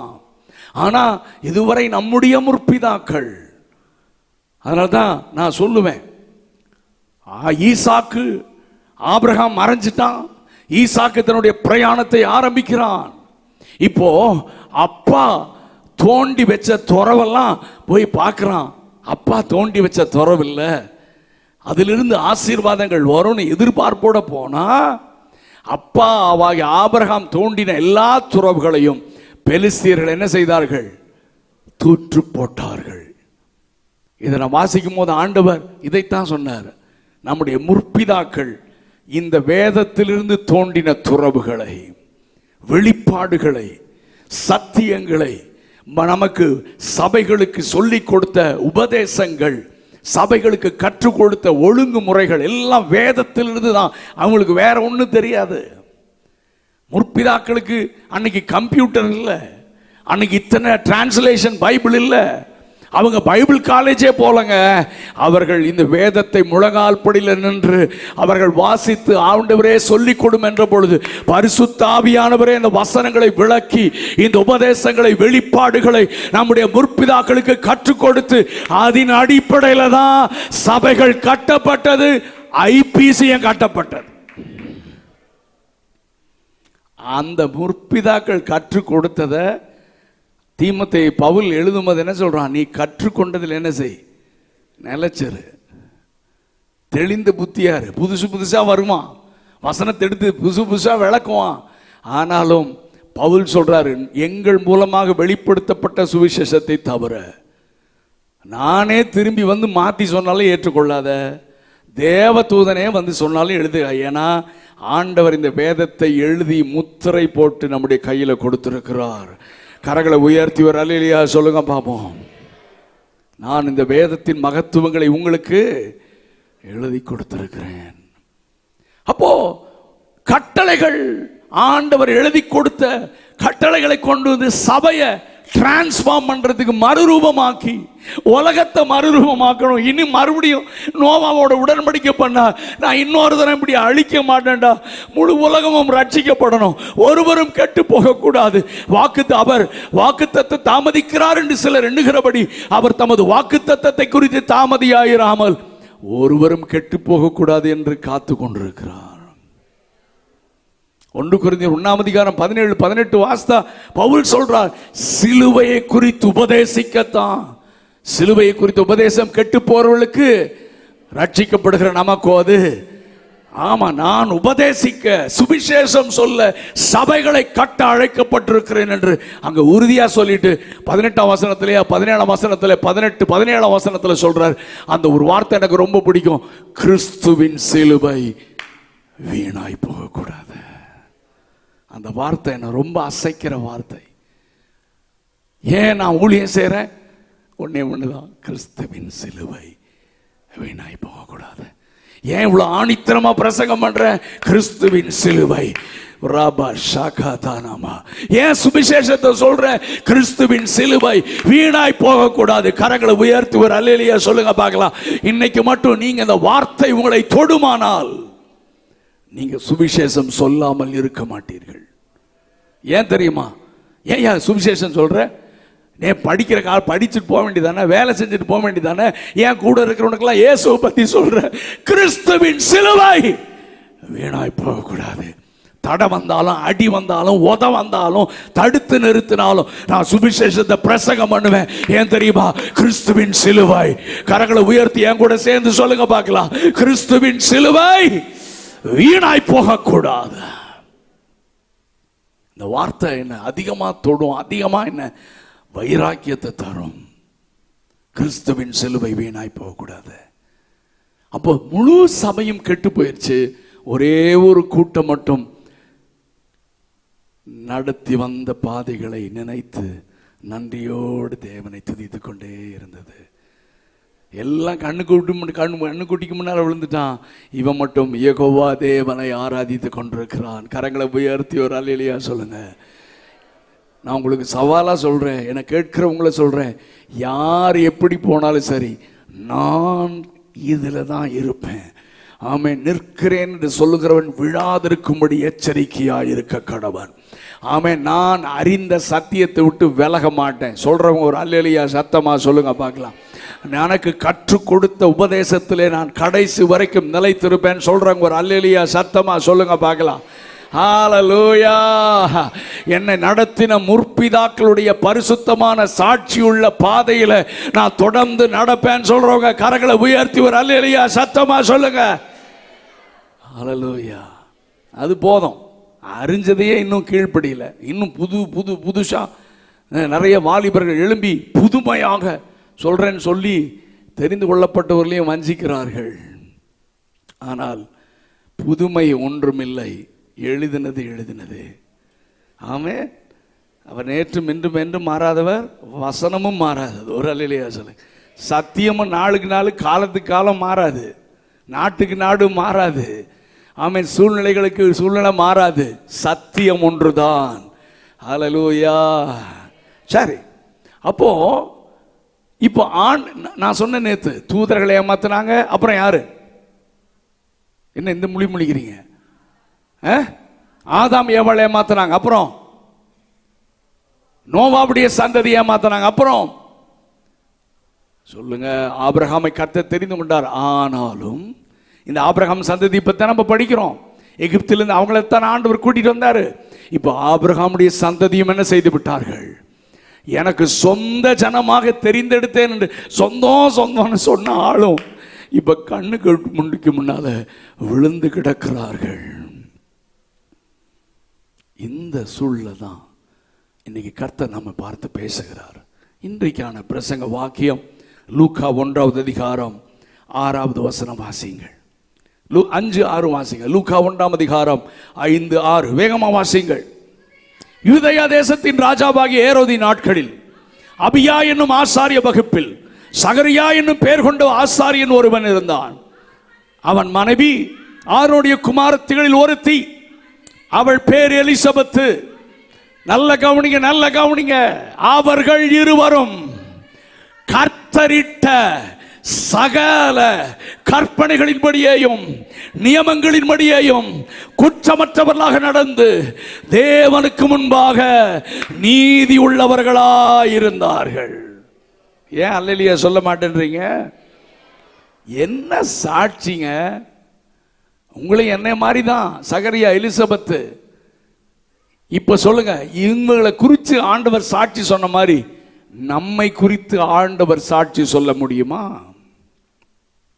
கர்த்தர் கர்த்தரிட்ட, எனக்கு ஆச்சரியமா இருக்கு அந்த வசனம், கர்த்தரிட்ட சகல கற்பனைகளிலும் நியமங்களின்படியேயும் குற்றமற்றவர்களாக நடந்து தேவனுக்கு முன்பதாக. மனுஷனுக்கு முன்னால நம்ம நடிச்சிடலாம், மனுஷனுக்கு முன்னால மாய்மாலம் பண்ணிடலாம், ஆனா தேவனுக்கு முன்பதாக அவர்கள் நீதி உள்ளவர்களாக இருந்தார்கள். பரலோகம் இவர்களை பார்த்தது. கவனிங்க, நான் இவங்களை பத்தி பேசுறதுக்கு முன்னால இவர்கள் வாழ்ந்த காலத்தை குறித்து பேச விரும்புகிறேன். கவனிங்க, இவர்கள் வாழ்ந்த காலம் எப்பேற்பட்ட காலம் என்றால் இருண்ட காலம். சொல்லுங்க எல்லாரும், என்ன இருள்? ஆவிக்குரிய இருள், ஸ்பிரிச்சுவல் டார்க்னஸ். ஆவிக்குரிய இருள்னா என்ன தெரியுமா? வசனம் இருக்காது. அதான் ஆண்டவர் சொன்னார், வசனம் கிடைக்க கூடாத பஞ்ச காலம் வருகிறது இல்லை. அப்ப சொன்னார், இப்ப வந்துருச்சு. இப்ப எல்லா ஸ்டேஜ்லயும் எல்லா பிரசங்கத்திலையும் வசனம் இல்லை. ஆனா பண்ணுவாரு, இப்பொழுது அற்புதம் நடக்கிறது, வருகிறது வல்லமை, ஊன்றான். மனம் திரும்புங்கள் சத்தமே இல்லை. பரலோக ராஜ்யத்தை குறித்து சத்தமே இல்லை. ஆண்டவர் சீக்கிரமாக வரப்போகிறார், ரகசிய வருகை குறித்து எச்சரிப்பு இல்லை. பரிசுத்தமாகுங்கள், இல்ல இல்ல, எப்படி வேணா வாழலாம். எல்லாம் உபதேசம் மாறிட்டு இருக்கு. நீங்க செய்ததும் செய்கிறதும் செய்ய போற பாவத்துக்காக இயேசு சிலுவையில் அறைஞ்சிட்டாரு. குழப்பறான். இப்படி பேசினா இவரெல்லாம் நியாயப்பிரமாண போதகர்கள் என்று சொல்றான். நியாயப்பிரமாணம் நமக்கு இல்லையே, அது இஸ்ரவேல் ஜனங்களுக்கு தானே. ஆனால் அதற்கு பிறகு சொல்லப்பட்ட எல்லா சத்தியங்களையும் நாம் கீழ்ப்படிய வேண்டும். இந்த தீர்க்க தரிசன வார்த்தைகளை வாசிக்கிறவனும் கேட்கிறவனும் கை கொள்ளுகிறவர்களும் பாக்கியவான்கள். மத்தேயு 7 ஆண்டவர் சொல்கிறார், நான் சொல்லி இந்த வார்த்தை ஒருவன் கேட்டு அதன்படி செய்கிறவன் எவனோ அவனே கற்பலையின் மேல் தன் வீட்டை கட்டின புத்தி உள்ளவன். வார்த்தையின்படி செய்கிறவன் தான் புத்தி உள்ளவன். வார்த்தையை கேட்டுட்டு வார்த்தையை பிராக்டிஸ் பண்ணாதவன் முட்டாள் என்று பைபிள் சொல்லுகிறது. நல்ல கவனிங்க. அப்போ இந்த சகரியா எலிசபெத் வாழ்ந்த நாட்கள் இருண்ட காலம் சொன்னே. எத்தனை வருஷம் இருண்ட காலம் சொல்லுங்க? 400 வருஷங்கள். ஆண்டவர், கவனிங்க கவனிங்க, நான் இந்த தொடர்ச்சியா தான் வரேன். இஸ்ரவேல் ஜனங்களுக்கு கட்டளைகளை கொடுத்தார், அதுக்குள்ள தங்களை கெடுத்து கொண்டார்கள். ஆண்டவர் அங்கே சபைக்குள்ளே அங்கே உடனே ஒரு பனிஷ்மெண்ட்டை கொடுத்தார். இவங்க பட்டயத்தை எடுத்து அங்கே 3000 பேர் அன்னைக்கு விழுந்தாங்க. சபையை கர்த்தர் பரிசுத்தம் பண்ணுகிறார். திரும்ப உபதேசம் பண்ணப்படுகிறது. திரும்ப அவர்கள் பேக் ஸ்லைட் ஆயிடுறாங்க. திரும்ப ஆண்டவர் ஆசாரியர்களை எழுப்புகிறார், நியாயாதிபதிகள் எழுப்புகிறார், தீர்க்கதரிசிகளை எழுப்புகிறார், ராஜாக்களை எழுப்புகிறார், அவர்களை பரிசுத்தம் பண்ணுகிறார். எச்சரிப்பான வார்த்தை பிரசங்கப்படப்படு. மறுபடியும் மனம் திரும்பினார்கள். ஐயோ, நாங்கள் இயேசுவை யெகோவா தேவனை பின்பற்றுவோம் சொன்னாங்க. மறுபடியும் பின் திரும்பி போயிட்டாங்க. மறுபடியும் பாகாலுக்கு பின்னால, மறுபடியும் விக்கிரங்களுக்கு முன்பதாக, மறுபடியும் பழைய பாவ பழக்க வழக்கங்களுக்குள்ளே போனாங்க. இவர் அனுப்பிச்சு பார்க்கிறாரு, ஆசாரியன் அனுப்புறாரு, தீர்க்கதரிசி அனுப்புறாரு, நியாயாதிபதி அனுப்புறாரு, ராஜாக்களை எழுப்பி பார்த்தாரு. அப்பப்ப மனம் திரும்புமா, பிரசங்கம் கேட்கும் போது உணர்வடைமா, இனிமேல் நாங்கள் பாவம் செய்ய மாட்டோம், எஸ்ராட்ட சொன்ன அந்நிய ஸ்திரீகளை நாங்கள் விலக்கி விடுவோம் என்று பரிசுத்தம் பண்ணி கொண்ட இவர்கள் திரும்ப திரும்ப அவர்கள் தேவனை மறந்தார்கள். அதனால கர்த்தருடைய ஆவி மனுஷனோடு என்றைக்கும் ஆண்டவர் அமைதி ஆயிட்டார். எத்தனை வருஷங்க? சத்தமா சொல்லுங்க. 400 வருஷம் காட் வாஸ் சைலண்ட். அப்ப இந்த 400 வருஷத்தை நான் யோசித்து பார்த்தேன். இந்த காலத்துல தானே சகரியா எலிசபெத் இருந்தாங்க. எப்பேற்பட்ட காலம்? 400 வருஷம்னா எது இருண்ட காலம்னா, அவனவன் இஷ்டம் போல வாழ்ந்துட்டு இருந்தான். வேதம் கட்டளைகள் எதுவுமே அவனுக்கு தெரியல. உதாரணத்துக்கு சர்ச் சர்வீஸை பத்தி சொல்றேன். அன்னைக்கு தேவாலயங்கள் இருந்ததா? இருந்தது. தேவாலயங்கள்னா ஆராதிக்கிற இடங்கள். ஆசாரியர்கள் இருந்தாங்களா? இருந்தாங்க. லேவியர்கள் இருந்தாங்களா? இருந்தாங்க. ஜனங்கள் பலி செலுத்த தேவ சமூகத்துக்கு வந்தாங்களா? வந்தாங்க. எல்லாம் நடந்தது. எல்லா ஃபங்க்ஷன், எல்லா அங்கே கொண்டாட்டங்கள், விழாக்கள் எல்லாம் நடந்தது. ஆனா யார் இல்லை? ஆண்டவர் இல்லை. ஆவியானவர் இல்லை. இதுதான் இருண்ட காலம். நம்ம வேதனையோடு சொல்றேன், இன்றைக்கும் நிறைய சபைகளிலே கர்த்தர் இல்லை, நிறைய ஆராதனைகளிலே கர்த்தர் இல்லை. என்ன நீங்க எப்படி நினைக்கிறீங்கன்னு எனக்கு தெரியாது. எங்க கர்த்தர் இருப்பார் தெரியுமா? எங்கே பரிசுத்தமும் எங்கே ஒரு மனமும் இருக்கிறதோ அங்கேதான் கர்த்தர் இருப்பார். நம்புறவங்க மட்டும் கரங்களை உயர்த்தி அல்லேலூயா சொல்லுங்க. நான் திரும்ப சொல்றேங்க, பரிசுத்தர் கூட்டம் நடுவில் ஜொலித்திடும் சுத்த ஜோதி. எங்கே பரிசுத்தமும், எங்கே உங்க வீட்டில் கர்த்தர் இருக்கணுமா? பரிசுத்தம் இருக்கணும். அங்கே ஒரு மனம் இருக்கணும். அப்பதான் உங்க வீட்டில் கர்த்தர் உலாவுவார். நம்ம சபையில கர்த்தர் உலாவணும்னா கர்த்தருக்கு பயப்படுகிற பயம் இருக்கணும், பரிசுத்தம் இருக்கணும், ஆமென், ஒரு மனம் இருக்கணும். அங்கதான் கர்த்தர் உலாவுவார். கர்த்தருடைய வார்த்தைக்கு நடுங்குகிறவர்களைத்தான் நான் நோக்கி பார்ப்பேன். வசனத்திற்கு நடுங்குகிறவர்களைத்தான் நான் நோக்கி பார்ப்பேன். கரங்களை உயர்த்தி எதை செஞ்சாலும் கர்த்தருக்கு உண்பதாக இது சரியா இருக்குமா? கர்த்தரை பிரியப்படுத்துகிறதா இருக்குமா? கர்த்தரை துக்கப்படுத்துகிறதா இருக்குமா? ஆண்டவரை பிரியப்படுத்துகிறதா என்னுடைய நோக்கம் என்று எங்கே தேவனுக்கும் வார்த்தைக்கும் சத்தியத்திற்கும் முதலிடம் கொடுத்து கர்த்தருடைய முன்னால பயத்தோடு கர்த்தரை சேவியுங்கள், நடுக்கத்தோடு களிகூறுங்கள் என்கிற வார்த்தையின்படி ஆண்டவர் ஆராதிக்கிறவர்கள் மத்தியில தான் கர்த்தர் உலாவி வருவார். கரங்களை உயர்த்தி ஒரு அல்லேலூயா சத்தமா சொல்லுங்க.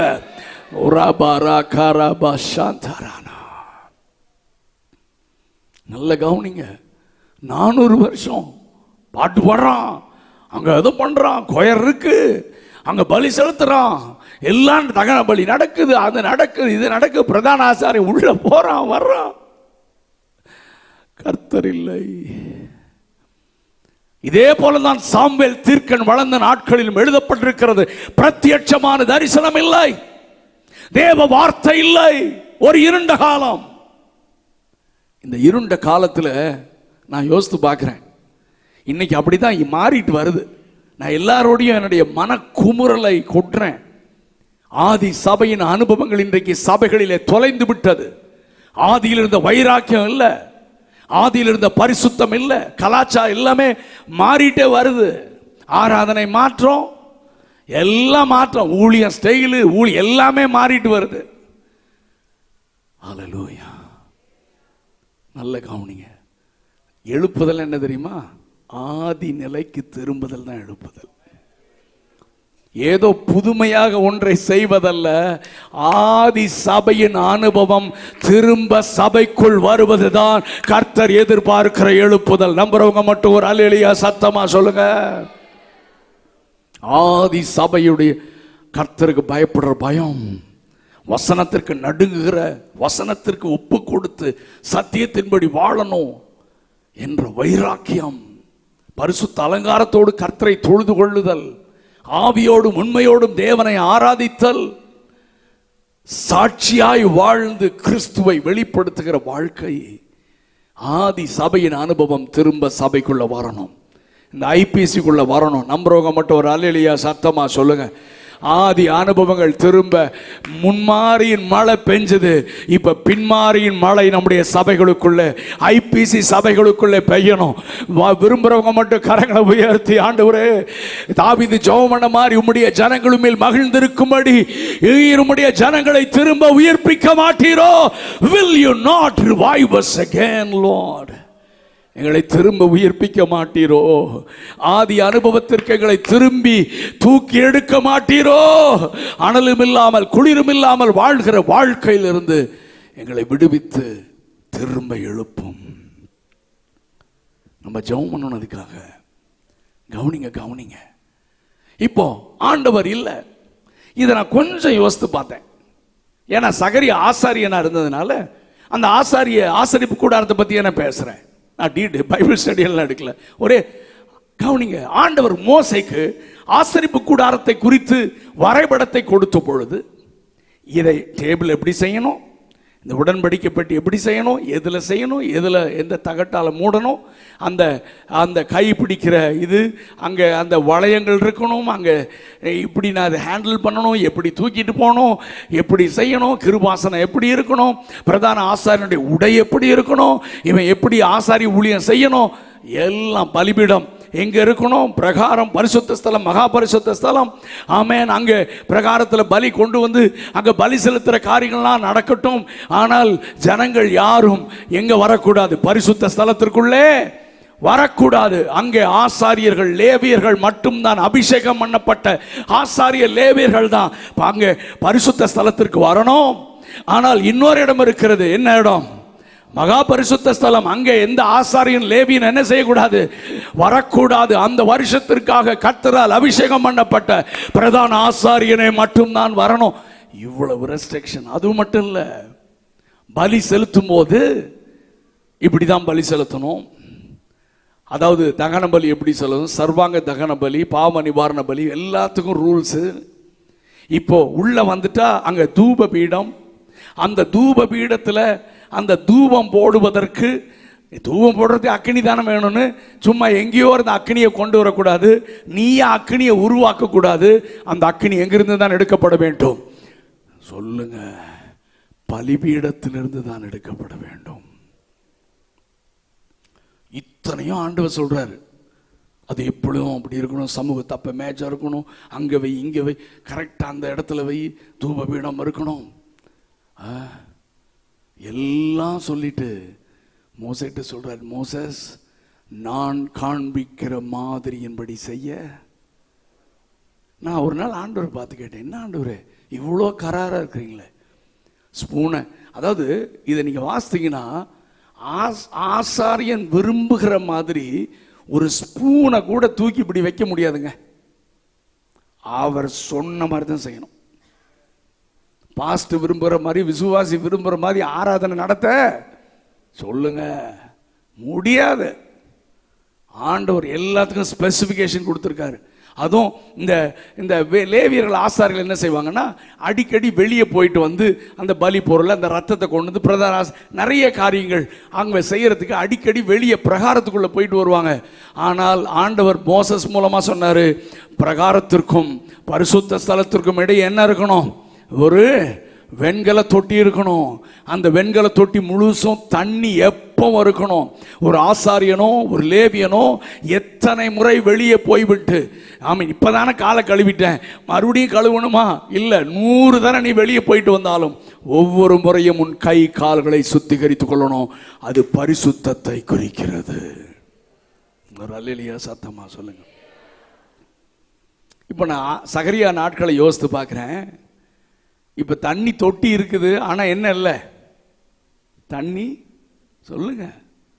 ஆமாம், அட போயா, அந்த காலத்தில் சும்மா எத்தனை தரம் காலை கழுவ, எத்தனை தரம், அட போயா, காலம் மாறிட்டு இருக்கு. இப்போ சபை நிலையெல்லாம் அப்படி தானே போயிட்டு இருக்கு. பழைய ஆட்டில் கிடக்குறாங்கய்யா. இப்போல்லாம் நம்ம லேட்டஸ்டாக நம்ம ஆண்டவரை வர்ஷிப் பண்ணணும்யா. ஆமாம் ஆமாம், பைபிள். அட சினிமா பார்த்து காப்பி அடிக்கிறான். அப்போ சினிமா பார்த்து சினிமா ராகத்தில் பாட்டு பாடுறான், எல்லா சர்ச்சும் பாடுது. நான் சொல்லுவேன், ஆராதனை குறித்து நான் டீச் பண்ணும்போது சாட்டனிக் மியூசிக் அப்படின்னு இருக்கு, டிவைன் மியூசிக் அப்படின்னு இருக்கு. ஏசாயா 17ஆம் அதிகாரத்தில் லூசிபரை கர்த்தர் தள்ளினப்போ உன் ஆடம்பரங்களும் உன் வாத்தியத்தின் முழக்கங்களும் தள்ளப்பட்டது. நம்ம ஆண்டவர் எப்பொழுதுமே கொடுத்தா திரும்ப வாங்க மாட்டார். கொடுத்த கிருபைகள் வரங்களை என்ன செய்ய மாட்டாரு? சொல்லுங்க, தேவனுடைய அழைப்பும் அவருடைய கிருபை வரங்களும் ஆமா வாங்க மாட்டாரு. அப்போ ஒரு ஒரு ஊழியக்காரன் கிருபைகள் வரங்கள் வெளிப்படுது, அவன் பாவம் செஞ்சுட்டான். ஆனா ஆண்டவர் அந்த வரங்களை என்ன செய்யறது இல்லை? சொல்லுங்க. பழைய ஏற்பாட்டில் ஆண்டவர் அவனை விட்டு போயிடுவார், சிம்சோனை விட்டு விலகிட்டார், சவுலை விட்டு விலகிட்டார். ஆனால் இப்போ புதிய ஏற்பாட்டில் அவ்வளவு சீக்கிரம் ஒரு மனிதனை விட்டு அவர் என்ன செய்வதில்லை. அதாவது அவர் சைலண்ட் ஆயிடுவார், உணர்த்துவார். ஆனால் கிருபை வரங்கள் செயல்படும். இவன் பாவம் செஞ்சுட்டே ஊழியம் செய்ய முடியும். பாவம் செய்து கொண்டே கிருபை வரங்கள் வெளிப்படும். பாவம் செய்து கொண்டே இவன் பயங்கரமா அற்புத அடையாளங்கள் எல்லாம் செய்ய முடியும். அதனால தான் பைபிள் சொல்லுகிறது, நீங்கள் வரத்தையோ அற்புதங்களையோ பார்த்து பின்பற்றாதிருங்கள், அவருடைய கனிகளை பார்த்து பின்பற்றுங்கள். இன்னைக்கெல்லாம் ஒரு ஆள் மட்டும் தீர்க்க தரிசனம் சொல்லிட்டான்னா பாஸ்டர் அம்போன்னு விட்டு அவன் பின்னால போயிடுறான் கன்னியாகுமரியில். ஏன்னா இங்கதான் மூளைக்கு மூளை தீர்க்க தரிசி இருக்கான், குறி சொல்றவன் இருக்கான், கட்டுக்களை உடைக்கிறேன்னு சுத்துறான் நிறைய பேர். விசுவாசி தான் போய் லைன்ல நிற்கிறான். ஐயா கேட்டு சொல்லுங்க, ஏன்னா இவனுக்கும் கடவுளுக்கும் சம்பந்தம் இல்லை பாருங்க, அதனால அவன்கிட்ட போய் நிற்கிறான். வாழ்க்கையை பாருங்கள், சாட்சியுள்ள ஜீவிதத்தை பாருங்கள், ஆவிக்குரிய கனிகளை பாருங்கள். நான் திரும்ப திரும்ப சொல்றேன், என்ன தப்பா நினைச்சாலும் பரவாயில்ல, வரங்கள் இல்லைன்னா கூட பரலோகம் போயிடலாம், கனிகள் இல்லைன்னா பரலோகம் போக முடியாது. நம்புறவங்க மட்டும் கரங்களை உயர்த்தி அல்லேலூயா சொல்லுங்க. அதனால வரங்கள் வேண்டான்னு சொல்லல, ஆவிக்குரிய வரங்களை நாடுங்க, தீர்க்க தரிசன வரங்களை நாடுங்கள். எல்லா வரங்களும் செயல்படணும். ஆனால் அதை விட ஆவிக்குரிய கனிகள் தான் முக்கியம், சாட்சியுள்ள வாழ்க்கை தான் முக்கியம், கிறிஸ்துவை வெளிப்படுத்தி வாழ்ற வாழ்க்கை தான் முக்கியம். நம்புறவங்க மட்டும் கரங்களை உயர்த்தி ஒரு அல்லேலூயா சத்தமா சொல்லுங்க. அல்லேலூயா. இப்போ பாருங்களேன், 400 வருஷம் இஷ்டம் போல இந்த ஸ்பூன் இங்கே கிடக்குது, சமூக தப்ப மேஜ் அங்கே திரும்பி கிடக்குது, தூப பீடத்தில் தூபம் போடுறதுக்கு இந்த நாதாப் அபியூ பண்ணான்ல, ஏதோ ஒரு அக்னி அக்னியை கொண்டு வந்த மாதிரி அண்ணி அக்னியை கொண்டு வர்றா, தூபம் போடுறா, பலிபீடத்தில் தான் வரணுமா, அதை பண்ணணும், இதை சர்வாங்க தாங்க, ஏதோ ஒன்று பண்ணுடா. மக்கள் வர்றாங்களா, அவங்கள திருப்தி ஆனாங்களா, பலி செலுத்தியாச்சு, போ, அவ்வளோதான். ஆமாம், இதை போய் வசனத்தின்படி சொல்லு, அப்படி பண்ணு அப்படி பண்ணு இப்படி பண்ணு, எங்கள் முற்பிதாக்கள் அப்படி பண்ணா, அட காலத்துக்கு தகுந்தமா மாறணும்டான்னு. இன்னைக்கு மாறிட்டே இருக்கும் போது ஆண்டவர் பார்த்தார், என் வசனத்தை விட்டு விலகிட்டாங்க, எனக்கு முதலிடம் கொடுக்கல, ஆமென், இந்த இடத்துல நான் உலாவ முடியாதுன்னு அவர் சபையை விட்டு விலகினார். ஆமென். இக்கபோத் என்று பெயரிட்டாள். கர்த்தருடைய மகிமை இஸ்ரவேலை விட்டு போயிருச்சு, சபையை விட்டு போயிருச்சு. ஆனா இங்க ஆட்டம் பாட்டம் ஆராதனை செலிப்ரேஷன், கர்த்தர் இருக்கிறார், கர்த்தருக்கு பண்டிகை, ஓ கர்த்தர் உலாவுறாருன்னு என்னென்னமோ பண்றான். ஆனா யார் இல்லை சொல்லுங்க சத்தமா, கர்த்தர் இல்லை, கர்த்தர் இல்லை. இப்போ சகரியா, இந்த ஏன் இதெல்லாம் சொல்றேன்னா, இந்த சீசன்ல தான் சகரியா எலிசபெத் வாழ்றாங்க. இப்படி நீங்களும் நானும் வாழணும் இந்த காலத்துல. இப்போ அப்படித்தான், இருண்ட காலமாக தான் நான் இதை ஒரு இருண்ட காலமாக தான் பார்க்குறேன். நீங்கள் எப்படி பார்க்குறீங்கன்னு தெரியலாரு. இன்றைக்கு ஒரு இருண்ட காலமாக தான் என்னுடைய அனுபவத்தில் நான் இதுவரைக்கும் பார்த்திராத கள்ள உபதேசங்களை நான் பார்க்கிறேன். இப்பொழுது இதுவரை பார்த்திராத கள்ள தீர்க்க தரிசனங்களை உலகம் முழுவதிலும் பார்க்கிறேன். ஃபேக் மிரக்கல்ஸை பார்க்கிறேன். பிசாசுகளை மந்திரம் செய்து ஊழியம் செய்கிறவர்களை நான் பார்க்கிறேன். ஆப்பிரிக்கால போய் அங்கேயே பிளாக் மேஜிக், உலகத்திலேயே ஆப்பிரிக்கால தான் பிளாக் மேஜிக் ஜாஸ்தி. அங்கிருந்து இவன் இங்க இருக்கிறவன் போய் வல்லமையை வாங்கிட்டு வர்றானாமா. ஆப்பிரிக்கன் ஊழியர்கள்ட்ட போய் அங்கிருந்து அவங்க இம்பார்ட்டேஷன் வாங்கிட்டு வர்றான். இன்னைக்கு நிறைய தீர்க்க தரிசனங்கள் பிசாசின் தூதர்களாக இருக்கிறது. நான் தைரியமா சொல்றேன், என்னை யார் என்ன வேணா சொல்லுங்க, கர்த்தர் சொல்லுகிறதை காதுள்ளவன் கேட்க கடவன். நான் தீர்க்க தரிசனங்களை நம்புகிறவன், ஆவியானுடைய வல்லமை வரங்களை நம்புகிறவன். ஆனால் எல்லா ஆவிகளையும் நீங்கள் நம்பாமல், ஆமென், இது பரிசுத்த ஆவியானவர் மூலமாகத்தான் நடக்கிறதா என்று சோதித்து பாருங்கள் என்று பைபிள் சொல்லுகிறது. ஒரு அல்லேலூயா சத்தமா சொல்லுங்க. எல்லா ஆவியும் நம்பாத, எல்லாவனையும் நம்பாத, கனிகளை பார். வசனத்தை வசனமா பேசுறான பாரு. ஊழியத்தை ஆதாய தொழிலாக எண்ணாமல் தேவ ராஜ்யத்தை கட்டுகிறவனாக. நான் எப்பொழுதும் சொல்லுவேன், நல்ல ஊழியக்காரனை நீங்க கண்டுபிடிக்கணும்னா ஒன்னே ஒண்ணுதான், அவன் ஜனங்களை தேவனோடு இணைத்து விட்டு அவன் காணாமல் போயிடுவான். நான் சொல்லி தரேன் உங்களுக்கு. உங்களுக்கு கன்ஃபியூஷன் தானே, யார் நல்ல ஊழியக்காரன் யாரு? சிம்பிள். ஊழியக்காரனுடைய வேலை என்ன தெரியுமா? ஜனங்களை எங்களோடு இணைப்பதல்ல, ஜனங்களை தேவனோடு இணைப்பவன் தான் ஊழியக்காரன். நான் கரங்களை உயர்த்தி ஒரு அல்லேலூயா சத்தமா சொல்றேன். இப்போ உங்க சர்ச்சில் பாஸ்டர் இருக்காருன்னா கிறிஸ்து சபைக்கு தலை, உங்க போதகரை மேய்ப்பனாக தகப்பனாக வைத்திருக்கிறார். இது குடும்பம். குடும்பம், தகப்பன் உறவு இருக்கணும். உங்களை பற்றி அவர் அறிந்திருக்கணும், அவரை பற்றி நீங்க அறிஞ்சிருக்கணும். உங்களுக்குள்ள ஒரு ஒற்றுமையும் ஒரு மனமும் இருக்கணும். உங்களுக்குள்ள எந்த மறைவெல்லாம் இருக்கக்கூடாது. ஏன்னா அப்பா பிள்ளைகள். ஒரு சத்தமா சொல்லுங்க ஒரு அல்லேலூயா. சபை என்றால் அது வயதுக்கு சிறிய ஊழியக்காரனாக இருக்கலாம், அவர் யாரா இருக்கலாம். ஆனா சர்ச்சுக்கு பாஸ்டர்னா அது சபைக்கு அவர் ஒரு தகப்பனாக கர்த்தர் வைத்திருக்கிறார். ஆனா எங்களை போல சுவிசேஷகன் மற்ற ஊழியர்கள்னா ஆமென், நாங்க வர வேண்டியது உங்களை கர்த்தருக்கு நேராக திருப்பி விட்டுட்டு நாங்க காணாம போகணும். ஹலோ, உங்களெல்லாம் நாங்கள் இங்கே ஜெபம் பண்ணது பத்தாது, நீங்கள் பாதத்திற்கு ஒரு முறை நான் கோயம்புத்தூரில் ஒரு உங்களுக்காகவே நான் சாப்பிடாம உட்கார்ந்துருப்பேன், வாங்கடான்னு சொன்னா அவன் திருடன். இருக்கிறீங்களா இல்லையா? நான் சொல்றேன், நீ புதிய ஆத்துமாக்களை தேடிப்போ. இந்த சபையில் இருக்கிறவனை மேய்ப்பம் பார்த்துக்கிட்டோம், அவங்க அப்பா பார்த்துக்கிட்டோம், அது எனக்கு வேலை இல்லை. நம்புறவங்க மட்டும் ஒரு அல்லேலூயா சொல்லுங்க பார்ப்போம். எதுக்கு தந்திரமா செய்யணும்? நான் உலகத்தில் 26 27 நாடுகளுக்கு நான் ட்ராவல் பண்ணுறேன், வரிசையாக ட்ராவல் பண்ணுறேன். நான் இந்த சும்மா ஒரு 3 நாளைக்கு மலேசியா போகணும், அங்கே ஜேபியில் எனக்கு மீட்டிங் இருக்குது. அதுக்கு மேலே ஒரு நாள் கூட என்னால் இருக்க முடியாது, எனக்கு இங்கே ஊழியர்கள் இருக்கிறது. திரும்ப அக்டோபரில் நான் ஆஸ்திரேலியா தேசத்தில் பல இடங்களில் நான் ஊழியம் செய்ய அழைக்கப்பட்டிருக்கிறேன். தொடர்ந்து ட்ராவல் பண்ணுறேன். நான் சும்மா பீத்தரத்துக்காக நான் சொல்லலை, ஆண்டவர் என்னை கிருபையாக பயன்படுத்துகிறதா சொல்கிறேன். நான் என்ன சாட்சி சொல்கிறேன் அதை கவனிங்க.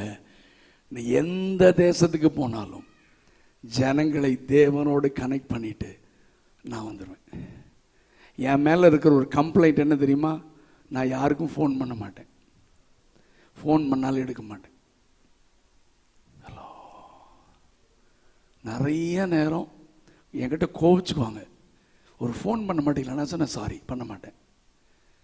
ஏன்னா நான் வெளிநாட்டுக்கு போயிட்டு வந்து ஃபோன் பண்ணேன்னா அவன் என்னன்னு கேட்பான்.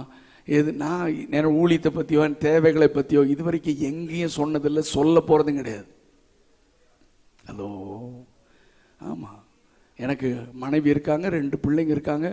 நான் திரும்ப திரும்ப சொல்கிறேன், அரசாங்க வேலையை விட்டுட்டு நான் ஊழியத்துக்கு வந்திருக்கேன். என் மனைவி காலேஜ் லெக்சரர், அவளும் வேலையை விட்டுட்டு நாங்கள் முழு நேரமாக ஊழியம் செய்கிறோம்.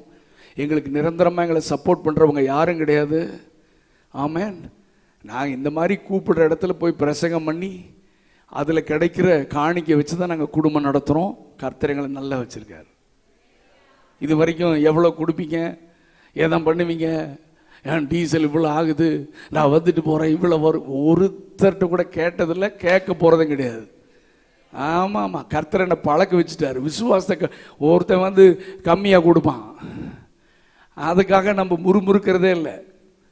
மலேசியாவில் ஒரு டைம் என்கிட்ட ஒரு காணிக்கை கொடுத்துட்டு இவ்வளோதான் இருக்குது பாஸ்டர் போதுமாண்ணா. நான் சொன்னேன், இதை பற்றி என்கிட்ட பேசாதானே, நீ கொடுக்கறதுக்கு நீ கணக்கு கொடுக்கணும், வாங்கினா நான் கணக்கு கொடுக்கணும். ஆமேன். ஆமாம் ஆமாம், கொடுக்கறதுலையும் ஏமாற்றக்கூடாது, வாங்கிறதுலையும் என்ன செய்யக்கூடாது. ஆமாம், நான் எங்கேயும் சொல்கிறதில்ல. ஒரு பக்கம் டிஃபிஷியேட்டாக இருக்கா, இன்னொரு பக்கம் ஆண்டவர் காம்பன்சேட் பண்ணிட்டு போயிட்டே இருப்பார். ஒரு இடத்துல இல்லைன்னா இன்னொரு இடத்துல ஆண்டவர் இந்த இடம் பிடிச்சி போ அப்படின்னு, அதுதான் எனக்கு கற்றுக் கொடுத்து. அதனால் எந்த மனிதனுக்கு முன்னாலே நிற்கிறது இல்லை. எந்த எனக்கு இது வேணும் அது வேணும், இது வரைக்கும் என்னுடைய 35 ஆண்டுகளுக்கு மேலே ஊழியம் செய்கிறேன், நான் யாரிடத்துல கையேந்தினதில்லை. என்னை அழைத்தவர் உண்மையுள்ளவர், இனிமேலும் என்னை நடத்த உண்மையுள்ளவர். கரங்களை உயர்த்தி ஒரு அல்லேலூயா சத்தமாக சொல்லுங்க. நான் இதை வைராக்கியமாக ஒரு சில ஊழியர்களுக்கு ஆமேன் ஒரு வழிகாட்டியாக இருக்கணும்னு நான் இதை சொல்கிறேன். நான் என்ன சொல்றேன்னா, ஊழியக்காரனா சுவிசேஷகனா அவன் ஜனங்களை தேவனுக்கு நேராக திருப்பணும், சபைக்குள்ள சேர்க்கணும், நம்ம காணாம போயிடணும். ஆமேன். ஏன்னா நான் அப்ராட்ல இருக்கிற என் ஃப்ரெண்ட்ஸ் எல்லாம் ஒருவேளை இது யூடியூப்ல போச்சுன்னா எல்லாம் கேட்பாங்க. அத்தனை பேருக்கும் தெரியும், யாரிடத்திலும் கான்டாக்ட் வச்சுக்கவே மாட்டேன். ஒரு சில க்ளோஸ் ஃப்ரெண்ட்ஸுக்கிட்ட ஏதாவது அப்பப்போ ஹலோ சொல்கிறது தான், மற்றபடி அவங்களுக்கு நல்லா தெரியும். அங்கே போனாலும் இதை விட கடுமையாக பேசுவேன். அவங்க டாலருக்கு பவுண்டுக்கு ஈரோக்காக நான் பேசினதே இல்லை. நான் சொல்லுவேன், உங்கள்கிட்ட காணிக்க வாங்க வரல, வார்த்தையை சொல்ல வந்திருக்கிறேன்னு தான் பிரசங்கம் பண்ணுவேன். நான் கர்த்தருக்கு முன்னால் சொல்கிறேன். கரங்களை உயர்த்தி அல்லேலூயா சொல்லுங்க, பார்க்கலாம் சத்தமாக சொல்லுங்க அல்லேலூயா. ஆமாம், நான் சிம்பிள் லைஃப்பை தான் லீட் பண்ணுறோம். எனக்கு சொந்த வீடும் கிடையாது, ஒன்றும் கிடையாது. ஆமாம். ஆனால் வாடகை வீடு, நல்ல சூப்பர் வீட்டில் இருக்கேன். மாதம் 1ஆம் தேதியான வாடகை கொடுக்க கர்த்தர் கிருபை தர்றார். என்ன அல்லையிலேயே சொல்ல மாட்டேங்கிறீங்க? ஆமாம் ஆமாம், சொந்த வீடு தந்தாலும் சரி சொல்லுங்க, தரலனாலும் சரி உண்மையாக இருக்கணும். அவன் பணத்துக்காக ஊழியம் செய்யக்கூடாது. கவனிங்க.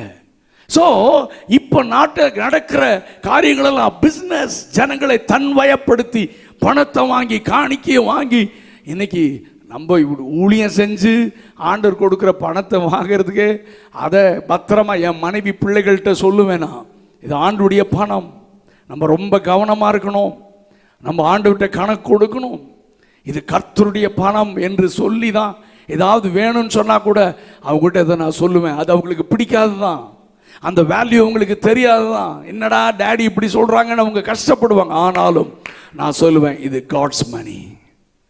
ஒரு அல்லேலூயா சத்தமாக சொல்லுங்க. ஆமென். ஸோ கவனிங்க, இந்த சகரியா எலிசபெத் நாட்களில் மனம் போல வாழ்ந்து கொண்டிருந்தார்கள். ஒரு ரோல் மாடல் கூட இல்லை. வசனத்தை மாத்திரம், உபதேசத்தை மாத்திரம், ஆராதனை ஸ்டைலை மாத்திரம், ஆசரிப்பு கூடார அந்த மெத்தடெல்லாம் மோசையின் மூலமாக கொடுத்ததெல்லாம் மாற்றிட்டான். வெண்கல தொட்டியில் தண்ணி இல்லை, தூபபீடத்தில் அந்நியாக்கடியை கொண்டு வர்றான், என்னென்னமோ செய்கிறான், கர்த்தரும் இல்லை. இப்போ சகரியா உள்ள வர்றான். கொஞ்சம் யோசித்து பாருங்க. Just imagine. எத்தனை வருஷங்க சொல்லுங்க சத்தமா? 400 வருஷம். இப்ப சகரியா உள்ள வந்தோடனே இவன் தான் சகல கற்பனைகள் சகல நியமங்களையும் கற்று பிராக்டிஸ் பண்றான். இவன் பார்க்கறான், ஏ இங்கட வெண்கல தொட்டி காஞ்சிருக்கு, ஏ கால் கழுவாம உள்ள போறடான்னா. 400 வருஷம் அதுல பழகினவன் என்ன நினைச்சிருப்பான்? யோ, நாங்கள் எத்தனை பாஸ்டரை பார்த்துருக்கோம், எத்தனை ஊழியக்காரனை பார்த்துருக்கோம். கன்னியாகுமரி கேட்காத பிரசங்கமா, கன்னியாகுமரி பார்க்காத ஊழியக்காரனா, வந்தையா ஜோலியை பார்த்துட்டு போயா, நான் எங்களுக்கு தெரியான்னு சொல்லியிருக்க மாட்டானா?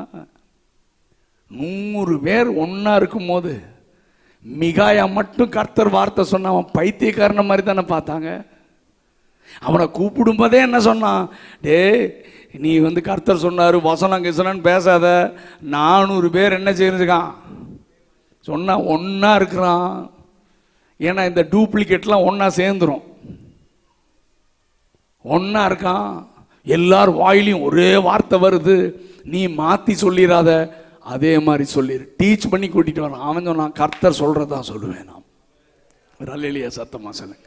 அவன் இடுக்கத்தின் அப்பம் கிடைச்சாலும் சரி, சிறைச்சாலை கிடைச்சாலும் சரி, சத்தியத்தை சொன்னா சத்துருவா மாறினாலும் சரி, மனிதர்கள் அங்கீகரித்தாலும் சரி, அங்கீகரிக்கப்பட்டாலும் சரி, வசனத்தை வசனமாக, சத்தியத்தை சத்தியமாக போதிக்கிற ஒரு கூட்டம், ஒரு வாலிப இளைஞர் கூட்டம் இந்த தேசத்தில் எழும்புவதாக, நம்முடைய சபைகளிலும் எழும்புவதாக. கரங்களை உயர்த்தி ஒரு அல்லேலூயா சத்தமா சொல்லுங்க. ஹல்லேலூயா, ஹல்லேலூயா. இந்த சகரியா பார்க்கிறார், கத்துறாரு, தண்ணி ஊத்துறாங்க. டே, அதை எடுத்து அங்க போட்டு, எங்கிருந்து அக்கினியை கொண்டு வர? பலிபீடத்துல இருந்து கொண்டு வாடா. ஒவ்வொன்றும் சொல்ல சொல்ல எல்லாம் சிரிக்கிறான், கிண்டல் பண்ணியிருப்பான், என்னென்னமோ பேசியிருப்பான். இத்தனை வயசாகுது, குழந்தையே இல்லை, ஏன் ஆண்டவர் குழந்தை தரல, ஊழியக்காரன் ஏன் கர்த்தர் அதை அனுமதிச்சார், இவன் ஏதாவது பண்ணியிருப்பான், இங்கே பெரிய வசனத்தை பேசுகிறான், இங்கே என்னென்னமோ பேசியிருப்பாங்க. இவனுக்கு அதெல்லாம் கவலை இல்லை. சத்தியத்தின் மேல் உள்ள வைராக்கியம், வசனம், சத்தியம், இதுதான் செய்யணும். மோசேயின் மூலமா இப்படி தான் செஞ்சாருன்னு எல்லாத்தையும் சரி செய்கிறார். நான் உங்களுக்கு ஒன்று சொல்லட்டுமா? 400 வருஷம் கழிச்சு கர்த்தர் சபைக்குள் வருகிறார். கரங்களை தட்டி ஆண்டவரை மகிமைப்படுத்துங்க. இந்த நாட்கள் எழுப்புதலின் நாட்கள், சபை இழந்து போன மகிமையை கர்த்தர் சபைக்குள்ளே திரும்ப கொண்டு வருகிற நாட்கள். ஆமென். பலிபீடத்தை சரி செய்கிற நாட்கள் இது. கர்த்தருக்கு விருப்பமாக சபை ஆராதனைகள் வசனத்தின்படி சரியாக்கப்பட வேண்டும். பலிபீடம் செப்பனிடப்பட வேண்டும். ஏனென்றால் திரும்ப அக்கினி பலிபீடத்திலே இறங்க வேண்டும். இது எழுப்புதலின் நாட்கள். 400 வருஷம் யோசித்து பாருங்க. 400 வருஷமா சர்ச்சுக்குள்ள வரலங்க. 400 வருஷமா ஆர்ப்பாட்டம் நடக்குது, ஆராதனை நடக்குது, பலி செலுத்தப்படுகிறது. ஆண்டவர் இல்லை. ஆண்டவர் இருந்தா டான்ஸ் ஆட மாட்டான், ஆண்டவர் இருந்தா அழுவான். நான் எழுப்புதல் சரித்திரங்களை வாசித்திருக்கிறேன். நம்ம ஊர்ல போடுற ஆட்டம் பாட்டம் அது இல்லை. ஐயோ நான் பாவி என்கிற அலறுதல் தான் இருந்தது. ஏன்னா ஆவியானவர் சகல சத்தியத்திற்குள்ள நம்மை நடத்துவார். சின்ன பாவம் செஞ்சிருந்தா கூட என்னை உணர்த்தி பரிசுத்தத்தின் மேல் பரிசுத்தம் அடைய உலாவார் ஒழிய உன்னை ஸ்டெப் வச்சு டான்ஸ் ஆட வைக்க மாட்டார் பரிசுத்தாவியானவர். அவர் சகல சத்தியத்திற்குள்ளும் சகல நீதிக்குள்ளும் என்னை நடத்துகிறவர். அவர் உணர்வின் ஆவியானவர். ஒரு அல்லேலூயா சத்தமா சொல்லுங்க. அவர் நம்மை உணர்த்துகிறவர். ஒரு அல்லேலூயா சொல்லுங்க. வழி தருமாறும் போது வழி இதுவே, இதில் நடவுங்கள் என்று ஆமென் சத்தத்தை தொனிக்க பண்ணுகிறவர். ஆமே ஆமா. இன்னைக்கு பரிசுத்த ஆவியானவர் வந்தா சிரிக்கிறான், லாபிங் ஸ்பிரிட்ங்கிறான். எனக்கு புரியல, வேதத்தில் இல்லை, அதை ஏற்றுக்கொள்றது இல்லை. லாபிங் ஸ்பிரிட் தேவையில்லை. எனக்கு உள்ளே ரட்சிப்பின் சந்தோஷத்தை தான் கொடுத்துருக்காரு. நான் எப்பொழுதும் சிரிச்சுட்டு தான் இருப்பேன். இந்த உம்முன்னு இருக்கிற ஆளை பார்த்தா தான் எனக்கு கொஞ்சம் கஷ்டமா இருக்கும். அது இந்த கன்னியாகுமரி சைடில் வந்து நிறைய பாஸ்டருக்கு சிரிக்கவே தெரியாது.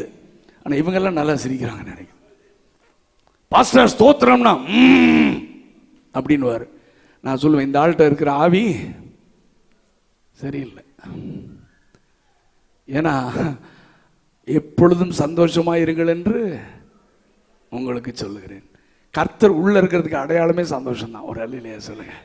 நான் ரட்சிக்கப்பட்டதுக்கு அடையாளமே மன மகிழ்ச்சி, சந்தோஷம். அதாவது அதைத்தான் தாவீது எழுதுகிறான். அவர்களுக்கு தானியமும் திராட்சரசமும் பெருகி இருக்கிற காலத்தில் சந்தோஷத்தை பார்க்கலாம். பாக்கெட்ல காசு இருக்கிற சந்தோஷம் இல்ல, வீட்டுல நல்ல சாப்பாடு இருக்கிற சந்தோஷம் இல்ல, வயலெல்லாம் விளைஞ்சு நிக்கிற சந்தோஷம் இல்ல. இது ரட்சிப்பின் சந்தோஷம், இது பாவ மன்னிப்பின் சந்தோஷம், இது இயேசு எனக்குள் இருக்கிற சந்தோஷம். ஒரு அல்லேலூயா சத்தமா சொல்லுங்க. ஹல்லேலூயா. இது மற்றவனுக்கு புரியாது. ஆமென். நம்மளை பார்த்த வெள்ளையும் சொல்லியமா பெரிய பணக்காரன் மாதிரி, அம்பானி வீட்டு தம்பி மாதிரி இருக்கும். ஆனால் பாக்கெட்டில் ஒன்றும் இருக்காது. ஆனால் சந்தோஷமாக சிரிச்சுட்டு ஆமென் ஊழியம் செய்வாங்க ஊழியக்காரர்கள். அது ரகசியம் பெருசு.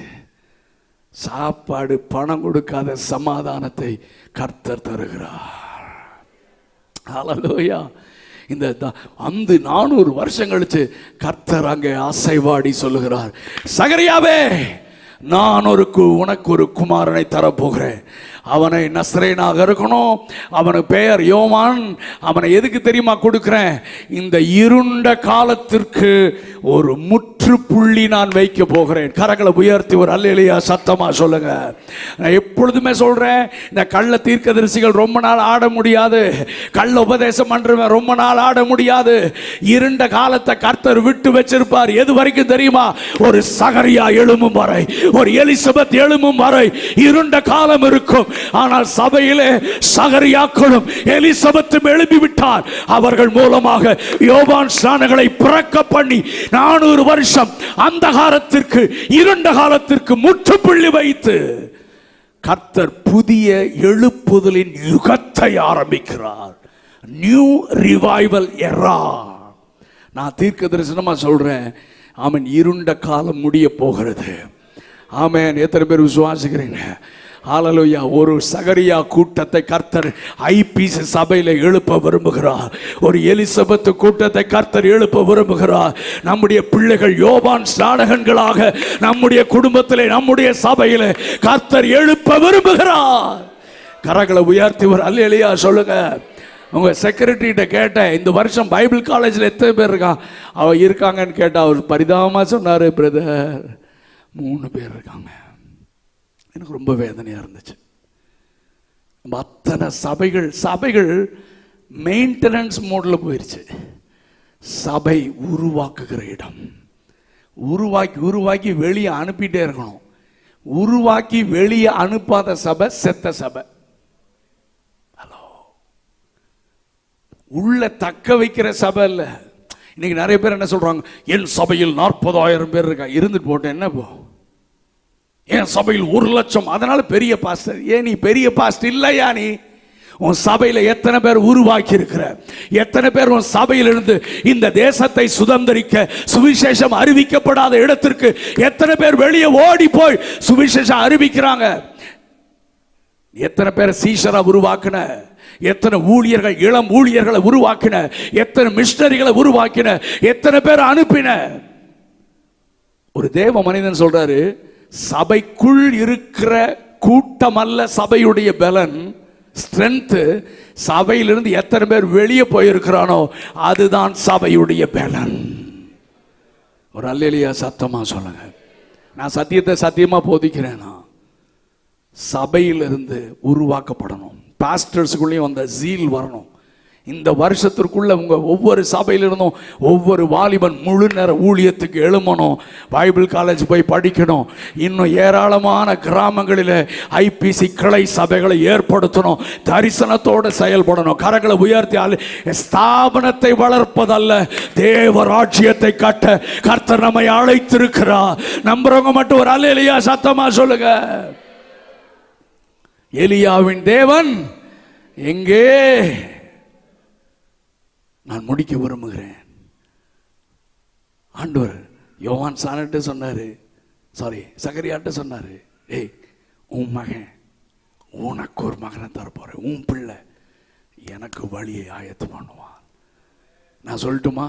இதை வாசிக்கும் போதே ஆண்டவர் சொன்னார், மகனே, முதல் வருகைக்கு வழியை ஆயத்தப்படுத்த நான் 400 வருஷம் காத்திருந்தேன். இப்ப 2ஆம் வருகைக்கு வழி ஆயத்தப்படுத்த 2000 வருஷங்கள் காத்திருக்கிறேன். 2000 வருஷங்கள் காத்திருக்கிறேன். என்ன நிறைய நேரத்தில் நான் ஓப்பனா கர்த்தர் சொன்ன வார்த்தையை சொல்லும் போது நிறைய பேருக்கு பிடிக்கிறது இல்லை. அதை பற்றி எனக்கு கவலையே இல்லை. இந்த சினாட் மூலமாக கன்னியாகுமரியில் பீச்சில் ஏராளமான கூட்டத்தில் பெண்டிகாஸ்டல் டேல பேச வந்தாங்க, பேச கூப்பிட்டாங்க. அவங்க என்னென்னமோ பண்ணிட்டு என்கிட்ட 8 மணிக்கு மேலே கொடுத்தாங்க. நான் எந்திரிச்சு ஒரு வார்த்தை சொன்னேன். அதுக்கு முன்னால் டேட் கேட்டவன்லாம் அதுக்கப்புறம் கேட்கல. நான் சொன்னேன், 2000 வருஷமா நம்ம சபை தேவனை ஏமாற்றி விட்டது. 2000 வருடங்களாக சபை ஆண்டவரை ஏமாற்றி விட்டது. இந்த வருஷத்தில் எத்தனை ஊழியர்கள் எழும்பினார்கள்? எழும்பலையா? சபை தேவனை ஏமாற்றி விட்டது. ஆண்டவர் நம்மோடு பேசுகிறார். இந்த ராத்திரி ஒரு சகரியாவை தேடி வந்திருக்கிறார், ஒரு எலிசபெத்தை தேடி வந்திருக்கிறார், யோவான் ஸ்நானகனை தேடி. எதுக்கு தெரியுமா தம்பி? இந்த இருண்ட காலத்துக்கு முற்றுப்புள்ளி வைத்து ஒரு புதிய எழுப்புதல் யுகத்தை ஆரம்பிக்க கர்த்தர் ஒரு மனிதனை தேடி இந்த மாலையில சபைக்குள்ளே உலாவிக் கொண்டிருக்கிறார். எல்லாரும் கண்களை மூடலாமா?